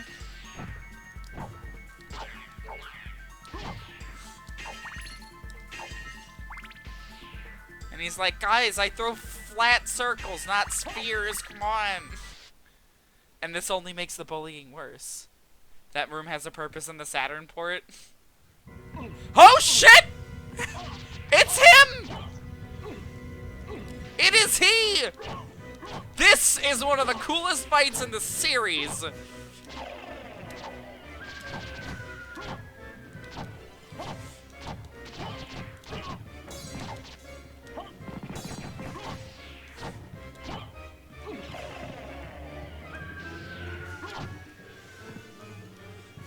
Good God. Hey, Sword, now would be a good time for that screen nuke. Nope. Oh, shit.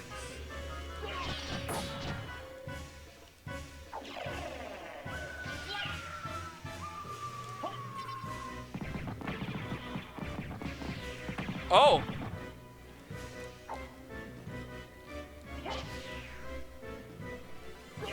Yeah, so this is the Legion.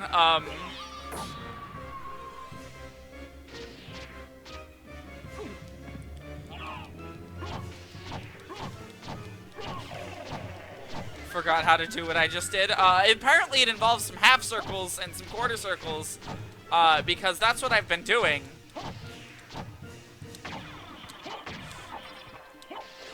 Oh, shit! You gotta be careful what parts you knock off of him, because the tentacles can fire lasers. And they are very strong lasers.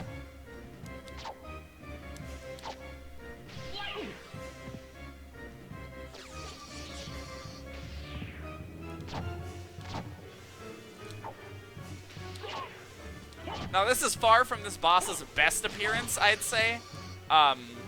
His best appearance being probably... It's hard to say. He gets a 3D appearance in a couple of games, which is really cool.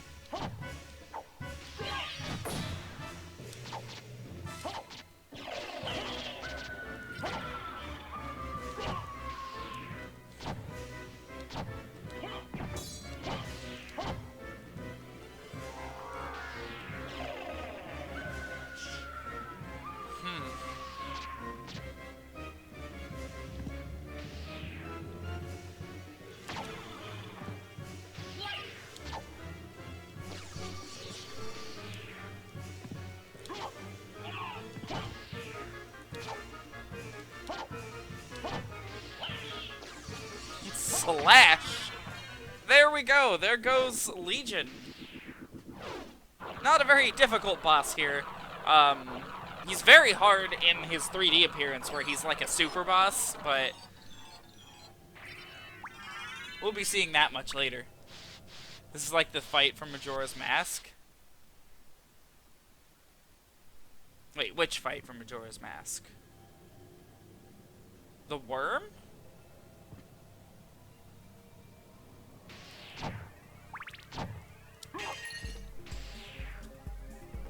Oh, Georg, you mean? I don't know. Georg's pretty different. He has his own quirks. Alright, and our reward for beating Legion is... Should I even try to say this? Black Sword, Strong versus Holy. And this is probably what we're going to use to literally remove the Richter's insights. Soul Steel is back, half circle, forward, down, back, forward, square. What the fuck? How did I do that on accident? Oh, the mini-boss guy. Okay, oh shit, this room's got a bunch of platforms in it now. Yeah, I need these now, game. Not during the fight. No, now. You know, when I have the ability to concentrate and do that up-down, like, jump thing. That wasn't Soul Steel, that was Tetris Split.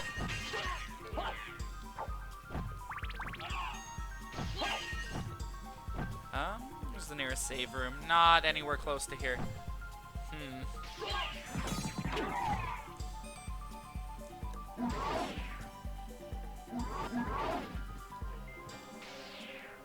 This enemy doesn't age very well on DS hardware. They sort of keep the same sprite, which is like lit from below.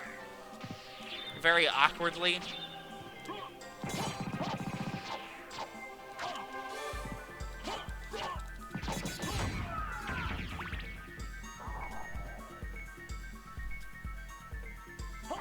So, he just looks really out of place in all of his later appearances. I think he's referred to as a Lantern Keeper from here on out. His attacks are the same, but, you know, DS games, so the stage is smaller.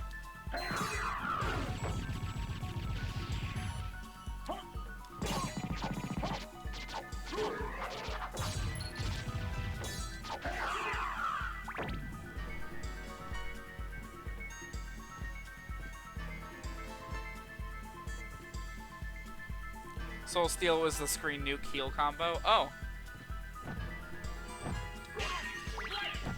I was trying to do the sword attack during the boss fight, and he just was having none of it. But I learned something. If you're in a pinch like that, you can just start mashing the D-pad around, and the game will figure out you're trying to do something and do it. Eventually. Alright, we're going to head back up to that save point, and that's going to be it for tonight.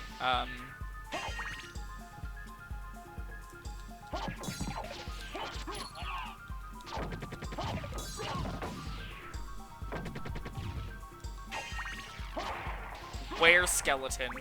Those chicken dudes I've been calling chickens are were-skeletons. I don't know how the fuck that works. Alright, there we go. That's going to be it for Symphony for the week. We'll be back next Monday with more Symphony. Just as a reminder, Thursday and Saturday are not happening this upcoming week. There we go. We can go ahead and take away the PS3 menu and throw up. No, there we go. The post-stream thing. Can I play Garden Act 1 for music?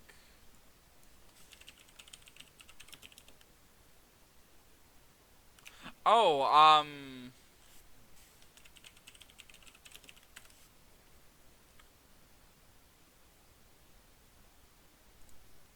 Press Garden Act 1. Okay. This one.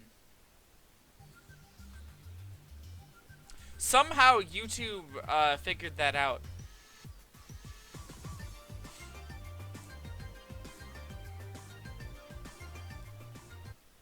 Oh, gotta get that volume just right. There we go.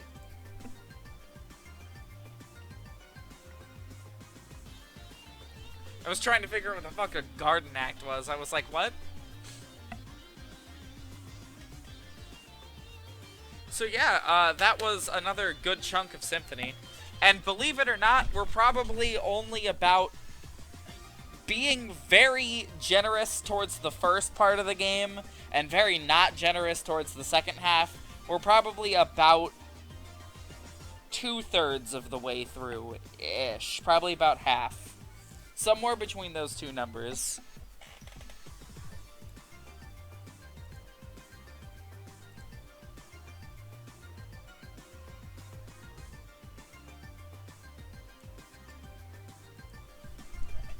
So yeah, any topics you guys have for tonight? Got about half an hour. Not sure whether to say slightly below half or slightly above. Yeah. I don't know. It really all comes down to how much you consider the second half of the game to be, like... I don't know. We probably got...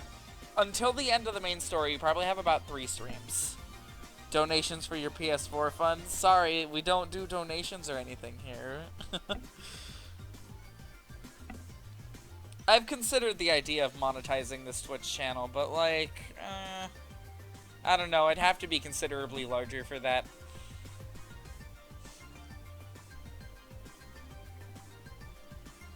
Before I'd start to feel comfortable doing that. And then we'd lose the smaller chats and such. You don't consider the second half to be the entire second half, if that makes sense. Yeah, same. We'll be exploring a ton of it, of course, but it's not as substantial as the first half. You would donate if you had a job? I mean, you don't need to feel like you have to donate. I have a job, so like I've got money. I don't really worry about it.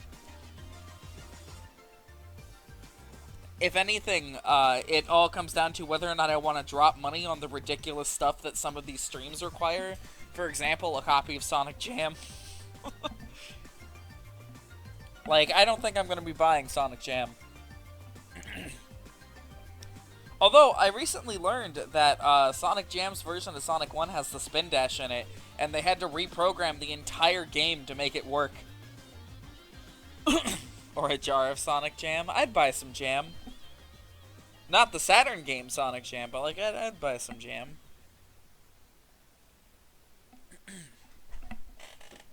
Really, there's not really a whole lot of news on either series that we're discussing or playing currently. Let's go to the news section for Castlevania. Let's see. Ew! Castlevania. Searching Castlevania immediately brings up that it's a Netflix show, not that it's a video game franchise, and this makes me very upset. I hate this. It brings up the TV show before the game series. Gross. A Saturn copy of Symphony is also pretty ridiculous. Lowest offer I saw was $120 for the disc only. Yeah, and it's Japanese, too. So not only do you have to buy the game, you have to buy an action replay, and you have to own a Saturn. It's ridiculous. Hate it when stuff like that happens. Same. Especially when the series has such little respect for the thing it's adapting. Like, as an adaptation of, like, a Castlevania thing, bringing in Castlevania tropes, like, I guess it works. I guess? Even though it doesn't hit anything that made people fall in love with the Castlevania series to begin with, you know? The castle is like, they walk in, it's a battle, and then it's over. They never explore it, they never, They don't, like, do callbacks to earlier scenes where they figure out how to progress more. No. Dracula just, like, shows up, and then they kill him, and then that's it. Then the castle's over. Okay. Why? And then on top of that, it's such a bad representation of Castlevania 3, specifically. Like, they cut an entire character. One that totally had a point where they could have introduced him. You know, all you had to do was, like, make the thing, like, the thing that's below the castle town, make that thing turn into Grant, and there you go, that's it. That's his introduction. You don't even have to keep him. Just have him show up at all. As long as it's not full of unsubtle jabs at the franchise, cough, Sonic Boom, cough. The Boom Show's pretty alright, I will admit, of the little bit I've seen. Although, again, I really don't like Sonic's self-deprecating style nowadays. It's not good. The video that puts it best is S. Monroe Show's video on why Sonic is always going to be cool. Like, that video, like, really puts my thoughts into words. I hate that even Sega, like, Sega's brand managers themselves seem to not like the Sonic franchise, and it's very frustrating. But anyways, back to Castlevania. I mean, it's not terrible. The humor can be pretty good. I just think the attempts at being meta fall flat. Yeah. There is a point where they bring up Chris Chan in the show, and it's pretty entertaining. I don't know if Chris ever commented on that, but Chris Chan's a controversial enough figure currently. Castlevania doesn't have news. Exactly. I'm looking into it right now. Castlevania Season 4 is all people are talking about. And, like, okay, I don't care. I don't like the Netflix show. I liked its introduction. I liked its representation of, like, what we saw here. I can finally talk about it. I like its representation of the introduction of Alucard's mother and what she was like, and I liked the representation of why Dracula goes insane, which is, like, touched upon in another game, you know, kind of here in Symphony, and then a little bit more in Curse of Darkness. But from there, it just, after Season 1, it drops off so fucking hard. Ugh, I hate it. I really like it less since it pretends Grant didn't exist. Yeah, and apparently, don't quote me on this, but apparently the reason Grant isn't in the Netflix show is, a quote from the director that they didn't like his name. Grant Dynasty. They didn't like him. Which Belmont is the biggest simp? I don't know. Simp as in, like, falls for women and shit, it's definitely Richter, because he, like, spends an entire game breaking women out of prisons, and, one of them, he can't even get, like, the youngest one to fucking go home. Speaking of someone who's way too familiar with the game, that bothers me. All the heroes deserve some respect. Yeah, Grant is a good character. We'll see him again. Don't worry, we'll see, some of him again. We'll have an entire campaign to play through with him in a fighting game. And, you know, that fighting game has some pretty questionable decisions, but Grant's storyline is not one of them. Grant actually has a pretty decent story, all things considered. By the way, I hope you're looking forward to playing through every storyline in that game twice, because that's what we're going to have to do. I apologize ahead of time.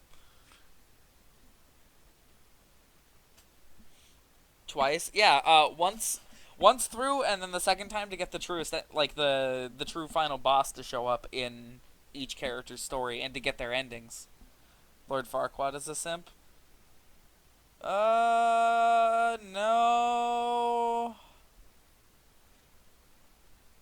No, you see, you gotta understand, a simp is someone who throws a bunch of money at a woman to try and, like, get them to notice him, and then they don't because they're a Twitch streamer, and he's text on a screen.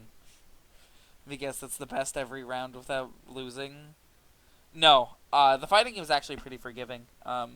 You just have to finish every character's story one time, and each time you finish a story, you get one of 13 MacGuffins, and then once you have all 13 MacGuffins, the true final boss will show up. So you just have to finish every character's story. It's pretty simple. I just realized the music stopped. Let's pick something Castlevania. Judgment's a very weird game. I don't recommend playing it, but I can think of worse fighting games on the Wii. So it's no Smash Brothers, but it's a decent fighting game for Wii standards. If you only had a Wii as a kid, you know, you could have some fun with it. Of course, the game is not for children, as we know. It's got boobs, like lots of them. Every like female character in that game has inflated breasts.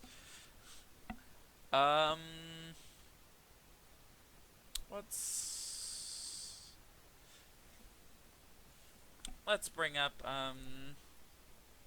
it's more like you choose which character you do the final fight with. Yeah, sort of. But every character gets a special ending from what I remember. So, you know, you get to see the outcome of their story as opposed to having it stop early, which is real bad. Bloody tears from Super Castlevania 4? Sure thing. It's okay for toddlers.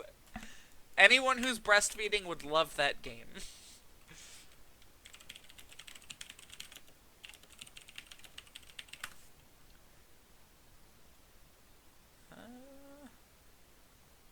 I find, like, all of the extensions are, like, either half an hour or 2 minutes. I can't find, like, a 4 or 5 minute one. Here's a 16-minute one. Succubus's official art would be perfect.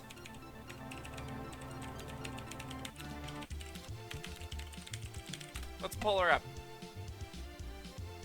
Oh, yeah, you're right. She's not in the game, though, believe it or not.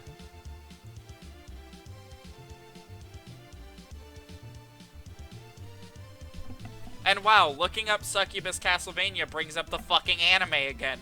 Can we please stop pretending that this anime has any connection with the games? I hate it. I'm also not bringing up this Google search because there's unsavory things in it that would get me banned from Twitch.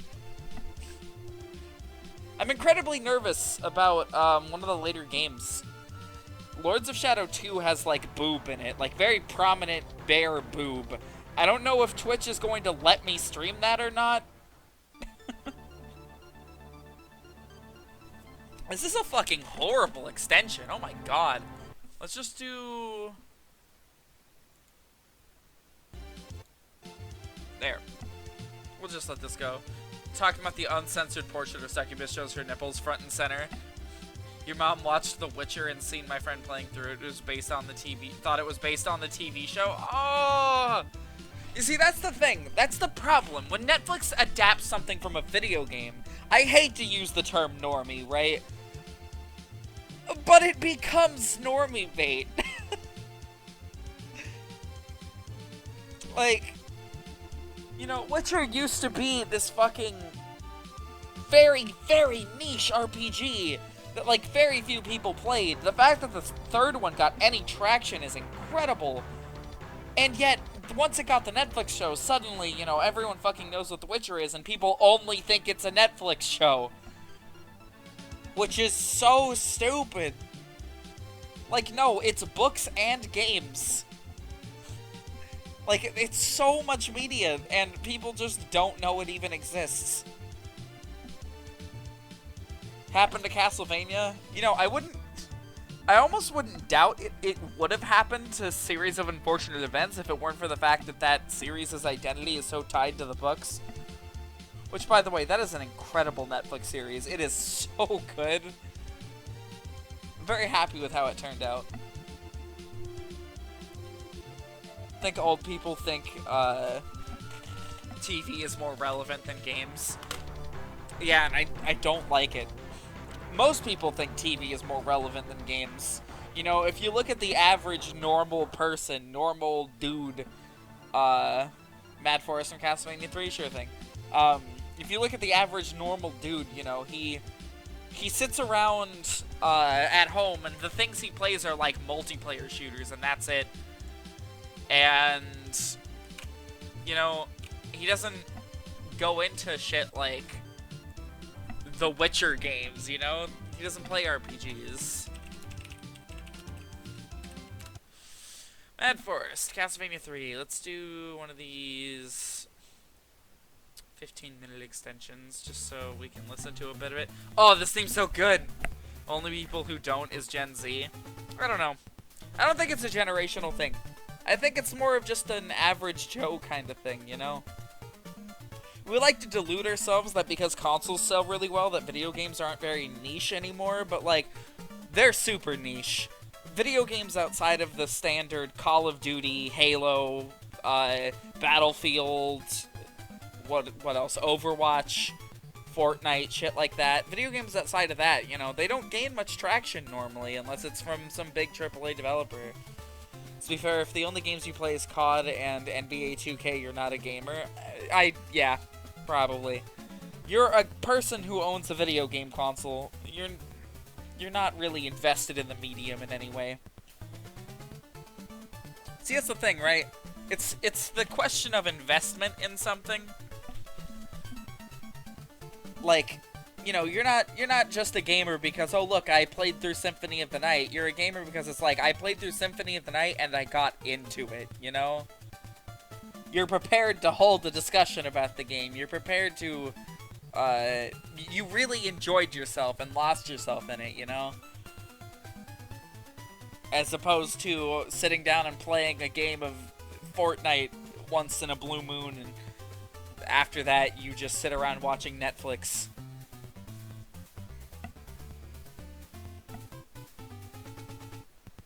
I don't know, I don't tend to gatekeep people, but, like, I feel like the definition is expanded a little too much. If you don't run home from school to play your new game, you're not a gamer. Yeah.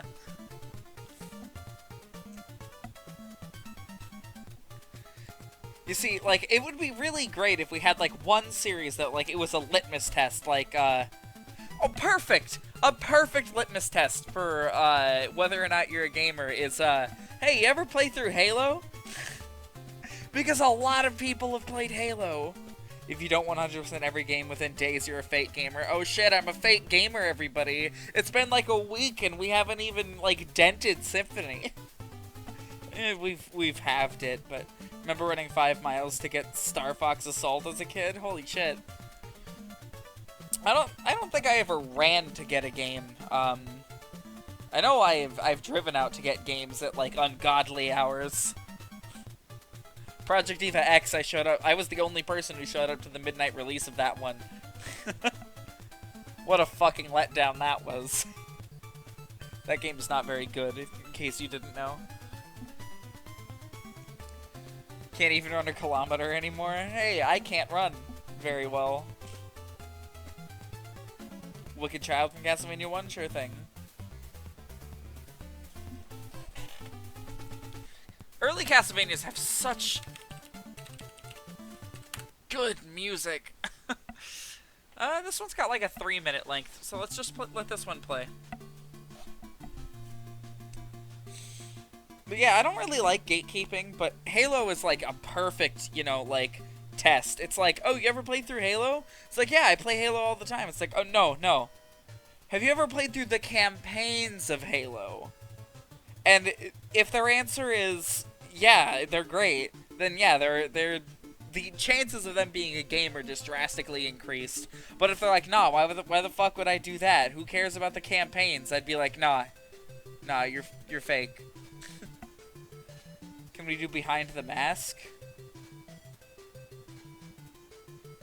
Is that,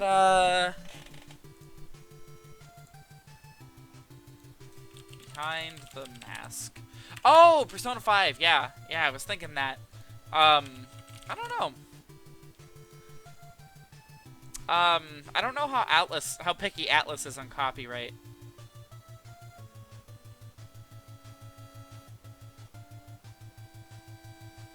I'll play some Persona music, though.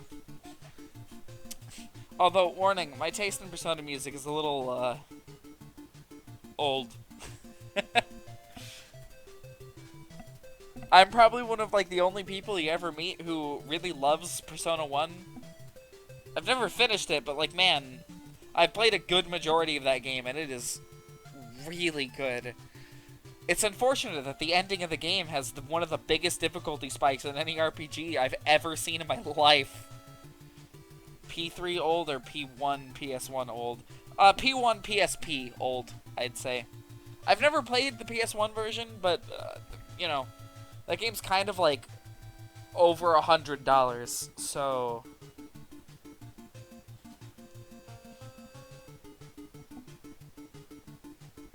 But yeah, Persona 1's really good. I've never played 2. I've played like a bit of it, and I'm not really a big fan of what I've played. It's on the PS Classic. Yeah, that confuses me.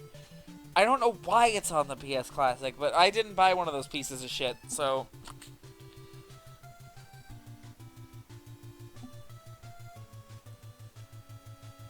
I don't get why they'd put that one on there and not, like, 2.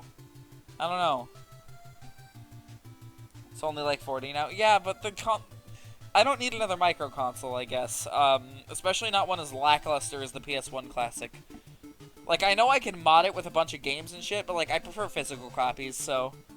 Strange decision is to mix PAL and NTSC ROMs. Yeah! That thing was absolutely super rushed. You can tell. They're, like, they don't include anything that people actually want to play. Like, where the fuck was Alundra? Sony owns the rights to that, and it's a really expensive, really sought-after game, and people would have killed for a re-release of it, and yet it's not on there. Like, what the fuck, Sony? For example, it doesn't have the game that's on screen right now. Yeah! It's missing Symphony of the Night! Why? Whereas Spyro and Crash and Ape Escape and Castlevania and Silent Hill and Mega Man X4, yeah, exactly. So I can address the Crash and Spyro. Crash and Spyro are both owned by Activision, and infamously Activision doesn't want Sony acting like they own Crash and Spyro. So, thus, they are not included in PlayStation All-Stars, they're not on the PlayStation Classics, and of course they didn't want anything to interfere with the release of the Reignited trilogy, which, you know, having access to any of the original Spyro games might have put a damper on the sales a little bit. But yeah, where the fuck is Ape Escape? Although the biggest crime that console commits is the fact that the controllers are exclusively the non-analog versions of the PS1 controllers. Which, like, why would you do that? You gotta give us the analog sticks so we can have Ape Escape. Parappa's missing. Yeah, Lammy's missing. Silent Hill's missing. Which, granted, they probably didn't include that one because they didn't want the product to have, like, an M rating attached to it, and thus not being able to sell it to children and stuff. So I get why Silent Hill. But, like, you can't just act like Silent Hill and Resident Evil didn't even exist. Like, what the fuck? Yeah, and the Mega Man X games aren't on there either, which is fucking stupid. I think Final Fantasy VII's on there? It already does have an M rating? It has Okay, yeah, then where's Silent Hill? Here, PS1 Classics games. It has Final Fantasy VII, it's got Tekken 3, it's got R4, Ridge Racer Type 4, it's got Metal Gear Solid, something called Jumping Flash? There's no way that's on there. There's no fucking way this whatever Jumping Flash is on there. Yeah, it's just a weird... Oh, no, it's on there. Alright, so this is the full list. Battle Arena Toshinden. What? Cool Borders 2. Never heard of it. Destruction Derby. Okay, that's neat. Why is this not a Twisted Metal sequel? Twisted Metal's on here. Why did we need another Destruction Derby game? I don't get it. Only good games are FF6, MGS, and RE2. I think I mean FF7. FF6 isn't on here, sadly. Yeah, it's just, yeah, Oddworld Abe's Odyssey's pretty good. The original Rayman's on here. Man, if you ever wanted to break a console, it's a version of Resident Evil with the true soundtrack. Are you talking about the really broken sounding one that's like really glitchy and horrible and funny? Yeah, Revelations Persona is on here. Why? I don't understand. The PS1 has such a good library. Parasite Eve should have been on the US release. Exactly. There's so much here. Like, there's so much potential in a PS1 classic, and Sony capitalized on none of it and gave us a bunch of really weird games that no one ever heard of or cared about. Charlie Brown teacher music, yeah.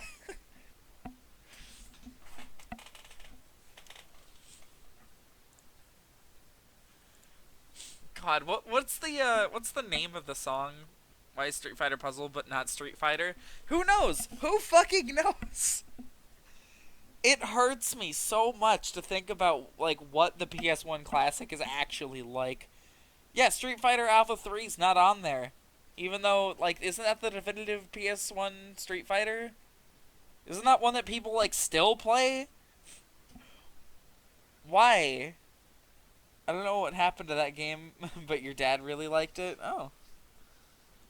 Who gives a shit about Mr. Driller? Okay, to be completely honest, from what I've heard, Mr. Driller has a really fucking good soundtrack for some reason. It is completely, like, opposite of the gameplay being some weird basic puzzle game. Why isn't there Tomb Raider? I don't know. Why isn't there Tomb Raider? They're missing like every platformer someone would have wanted to play. They just didn't include any for some reason. Klonoa? Where is Klonoa? Do you have any idea how expensive and sought after the original Klonoa is nowadays? It's very expensive. And it's not on there, even though it would have sold the damn thing. Where's Mario 64? That's a good question. Come on, Sony, we need answers.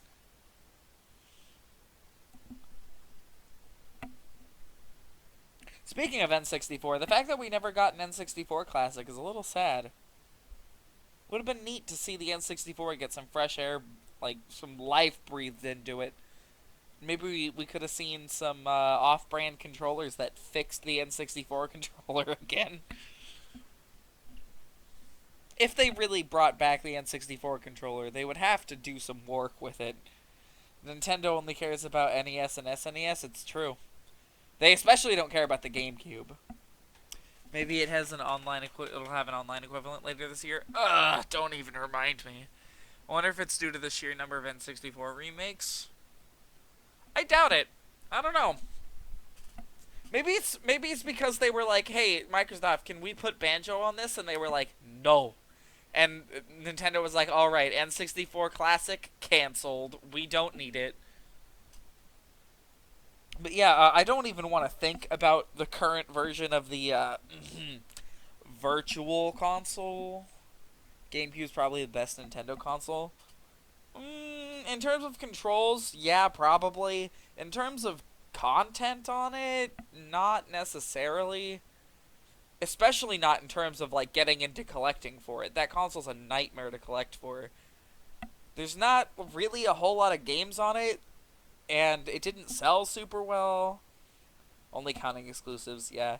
It really only has exclusives, let's be honest. There's not really very many multi-plats outside of, like, 3D platformers.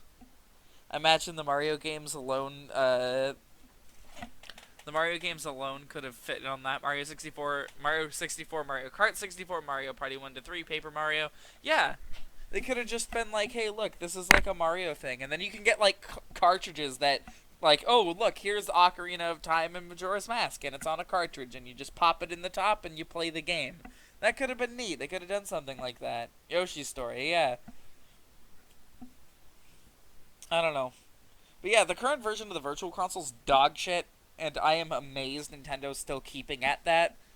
Like, no, Nintendo, I don't want to continuously buy the same handful of games I don't care about over and over again. Just because it comes with the online service you're making me pay for. The dog shit online service you're making me pay for, by the way. That online service, not good. I have played some shit. It barely works. Mega Man Legends? Yeah. Legends, like, is not the easiest game to get your hands on nowadays. Maybe that last one affected the rating. Castlevania Legacy of Darkness. Legacy would probably only get, like, a E10 rating nowadays. Let's be real. Could have been the hidden gems like Mischief Makers. Dude, Mischief Makers is so fucking good. I'm so glad to hear someone bring up how good that game is. Because nobody ever talks about it. It's amazing.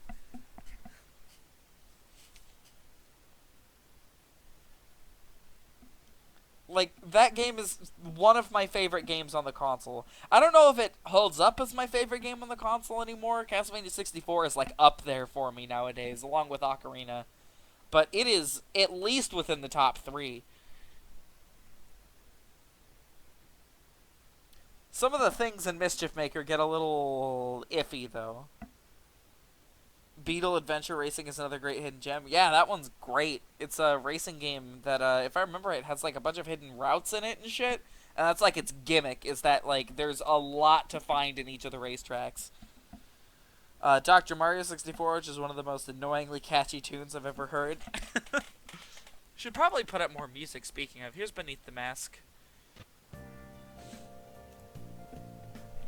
There we go. I'll go for a little bit longer tonight since we've got a good conversation going. And we just started some new music.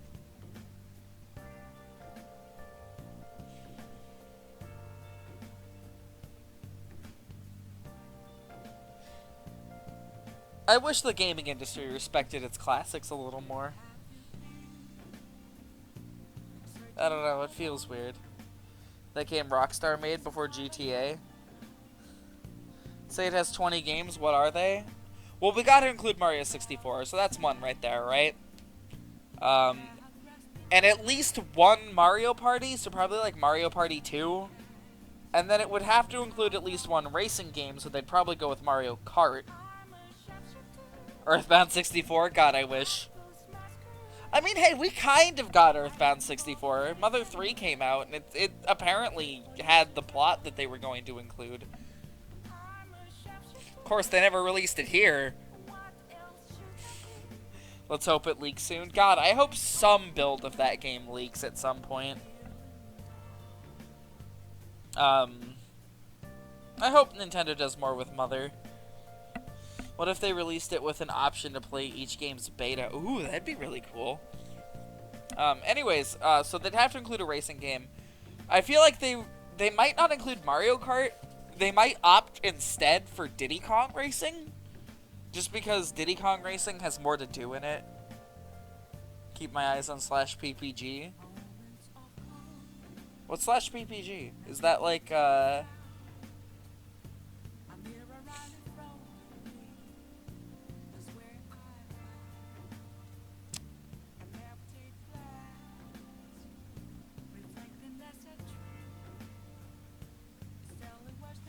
.4chan, all the recent Nintendo leaks have been happening there. Ah, got it. Mario 64, Ocarina of Time, Majora's Mask, Mario Party, Mario Kart 2, Mario Party 2, Mario Kart 64, Yoshi's Story, Paper Mario, Star Fox 64, Mario Tennis, DK64, 1080 Snowboarding, Diddy Kong Racing, F-Zero X, and that one good RPG. There was a good RPG on the on N64? Huh. I did not know that N64 had any good RPGs. I thought it was just like Quest 64. It was oh yeah, it's a tactics game. Ogre Battle 64 or something like that. Oh, I don't remember the name, but it's really good and really expensive. That's why I know about it, because people hype up the price of that, and the only reason they do is because Atlas published it. And all old Atlas games are expensive. That's just a rule of thumb. The only one that's, like, defies that rule is, like, early SMT games that got released here, like Nocturne. Like, people bought those. Nobody bought anything else they released.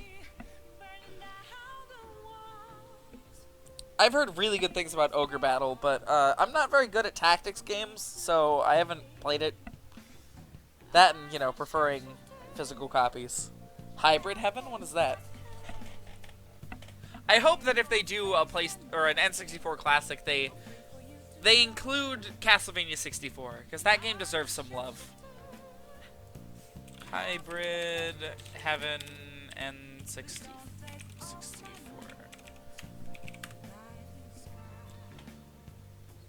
Let's take a look at what this game is. It looks like kind of a fighting game. Beat 'em up almost, I think. Oh, it's a tech demo. Was this ever released? Looks like it was.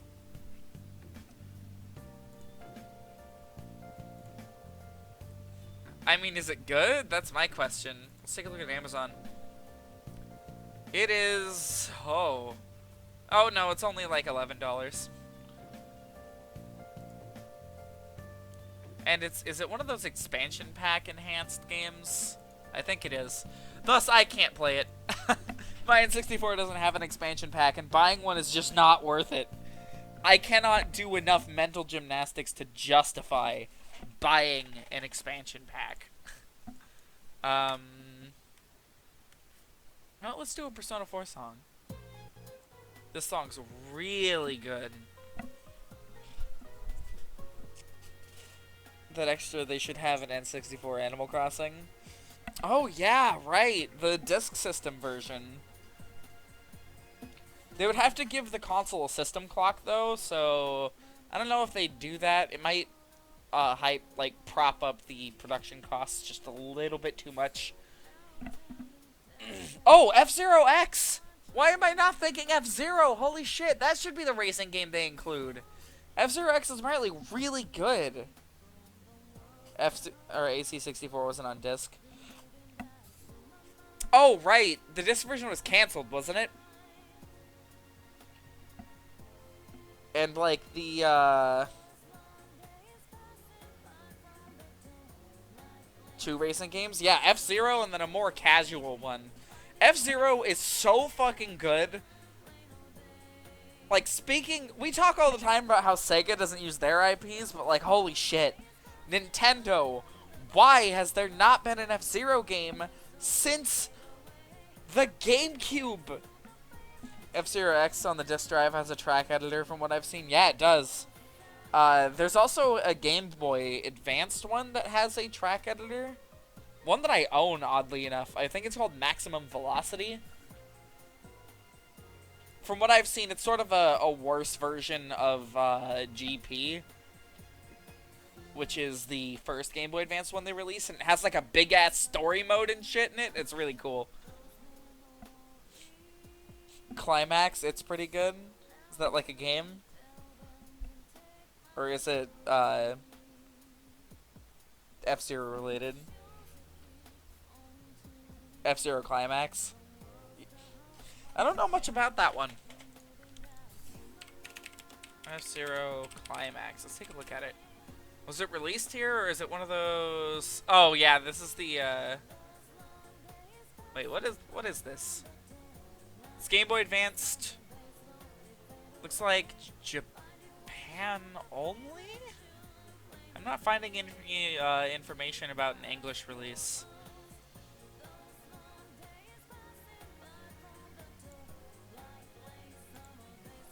Hold on, something's weird about this one.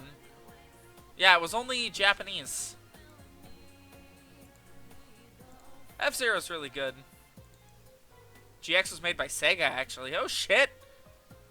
Never released in America. It had a track editor. Oh, neat.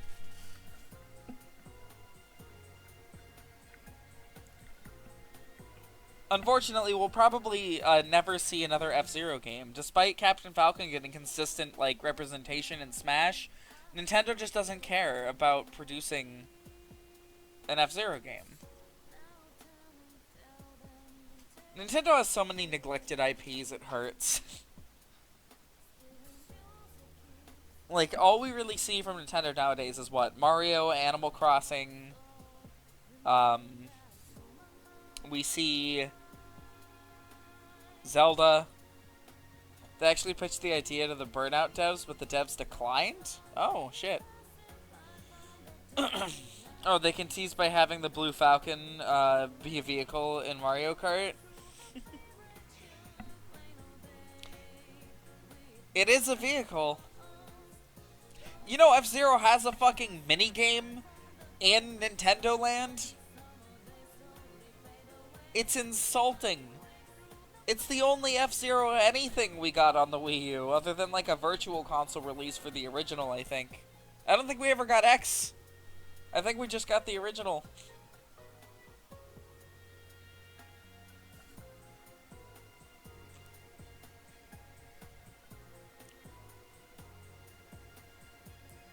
F-Zero tracks in Mario Kart 8 had an amazing OST. I played most of Mario Kart 8 with the sound off in the back of a car, so... I don't think... Have I ever told the story of me getting my Switch? Because my story of getting the Switch is a really weird one. It's jazz metal? Oh shit.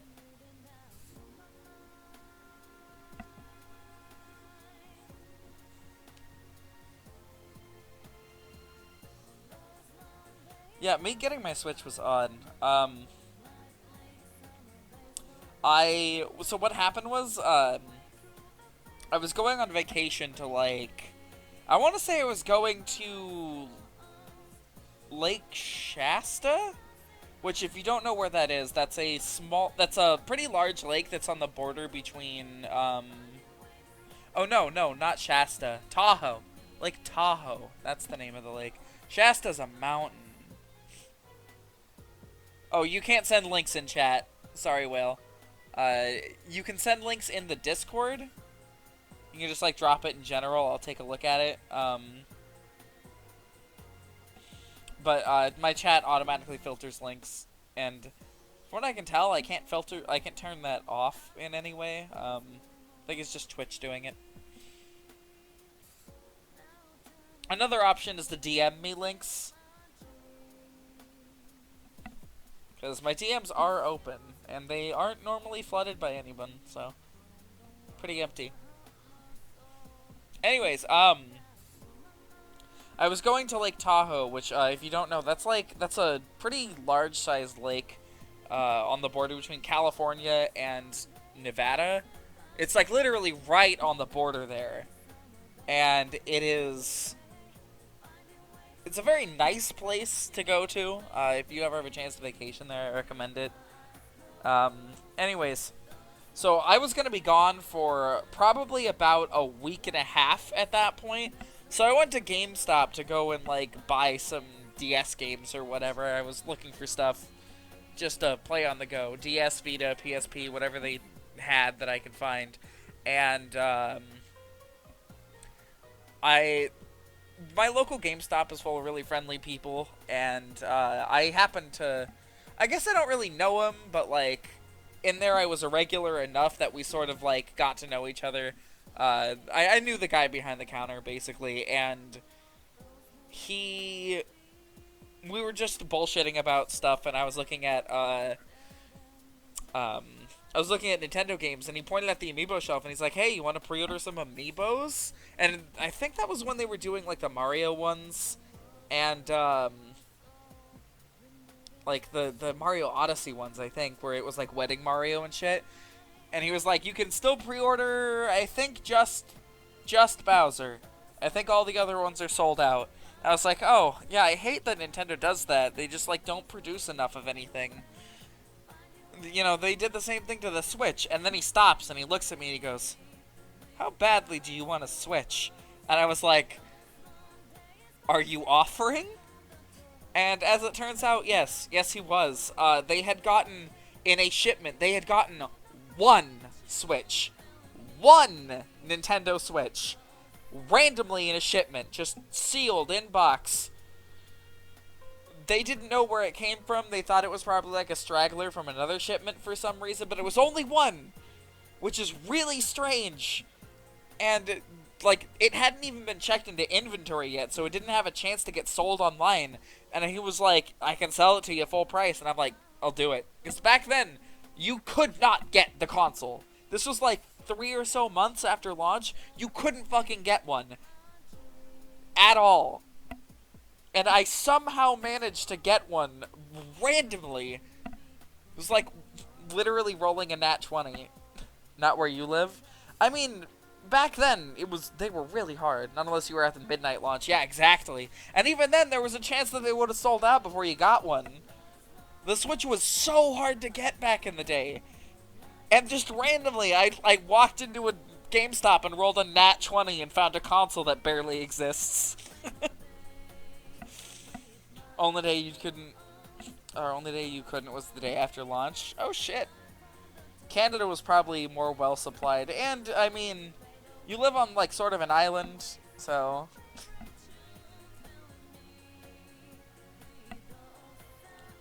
Found a fragment of time just sitting there. Yeah. It was so weird. Anyways, I got that, and I got like Mario Kart 8 and Puyo Tetris, and then later on I bought, later actually into the vacation I bought Breath of the Wild, and I was like, neat. I guess I'll be playing this now. That was a fun time. I really liked that. We only have like 30 Nintendo fans on the island. Yeah. I can't imagine it's probably... your island is like well populated with like current day people, you know, current gamers. Tends to happen with islands. You know, the economy on island areas is like isolated really hard. So games specifically just don't do well there. It's weird. Although you have a retro shop apparently, and I don't. And I'm in the middle of like mainland US, so rip me. I live in a town where it's easier to get meth than it is a retro video game. I know friends who have PS4s with only Fortnite. Oh, that hurts me.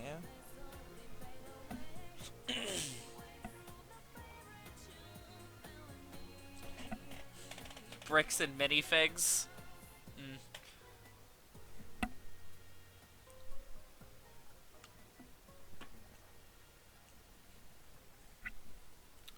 Alright, let's take a look at there we go. We've got a song courtesy of Whale.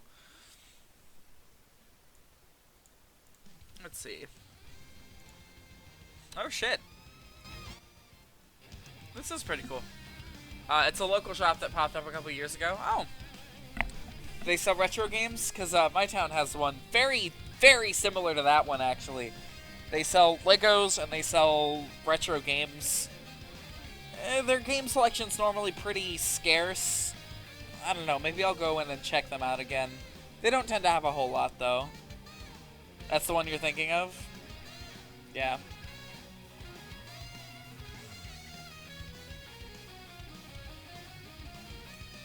Yeah, that place is very small. It's like literally just like a small little outlet mall. It's barely even an outlet mall. My friend found a stray $150, so instead of buying anything, we went for... Or we got KF for the whole squad. Or KFC. Oh.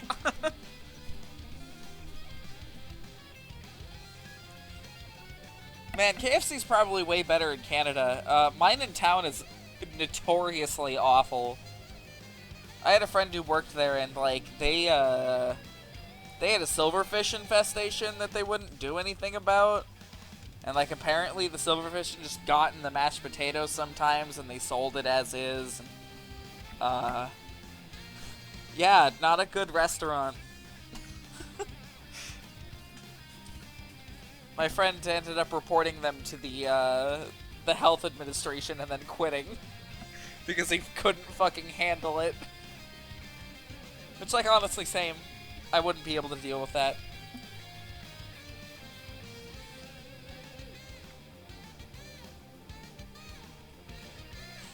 Ours isn't bad, but the waiters can't speak English, so it's hard to get your right order. Oh. That happens. Probably speak, like, what, French-ish?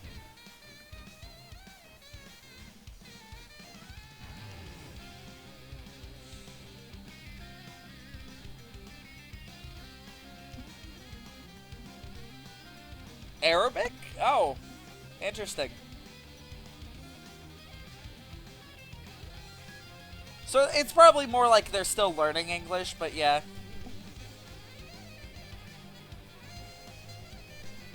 Arabic's a very strange language. I don't know how to, like, read it or anything. It's just, like, looking at the writing, it's like, wow.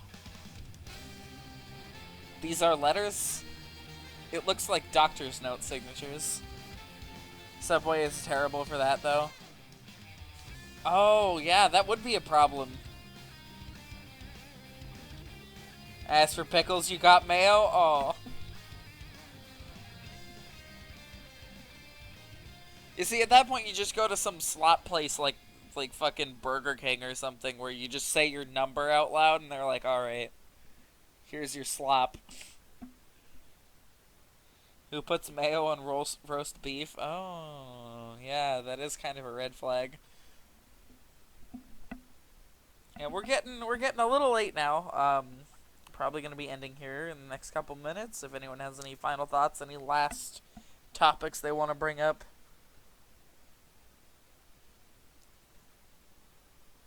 I guess while you guys are deciding on that, I'll just plug some stuff. Tomorrow is a Sonic Heroes stream, so show up to that if you want. Disc rot. Like how the tendency of like CDs to just like destroy themselves over time, because that's sad. I don't like that.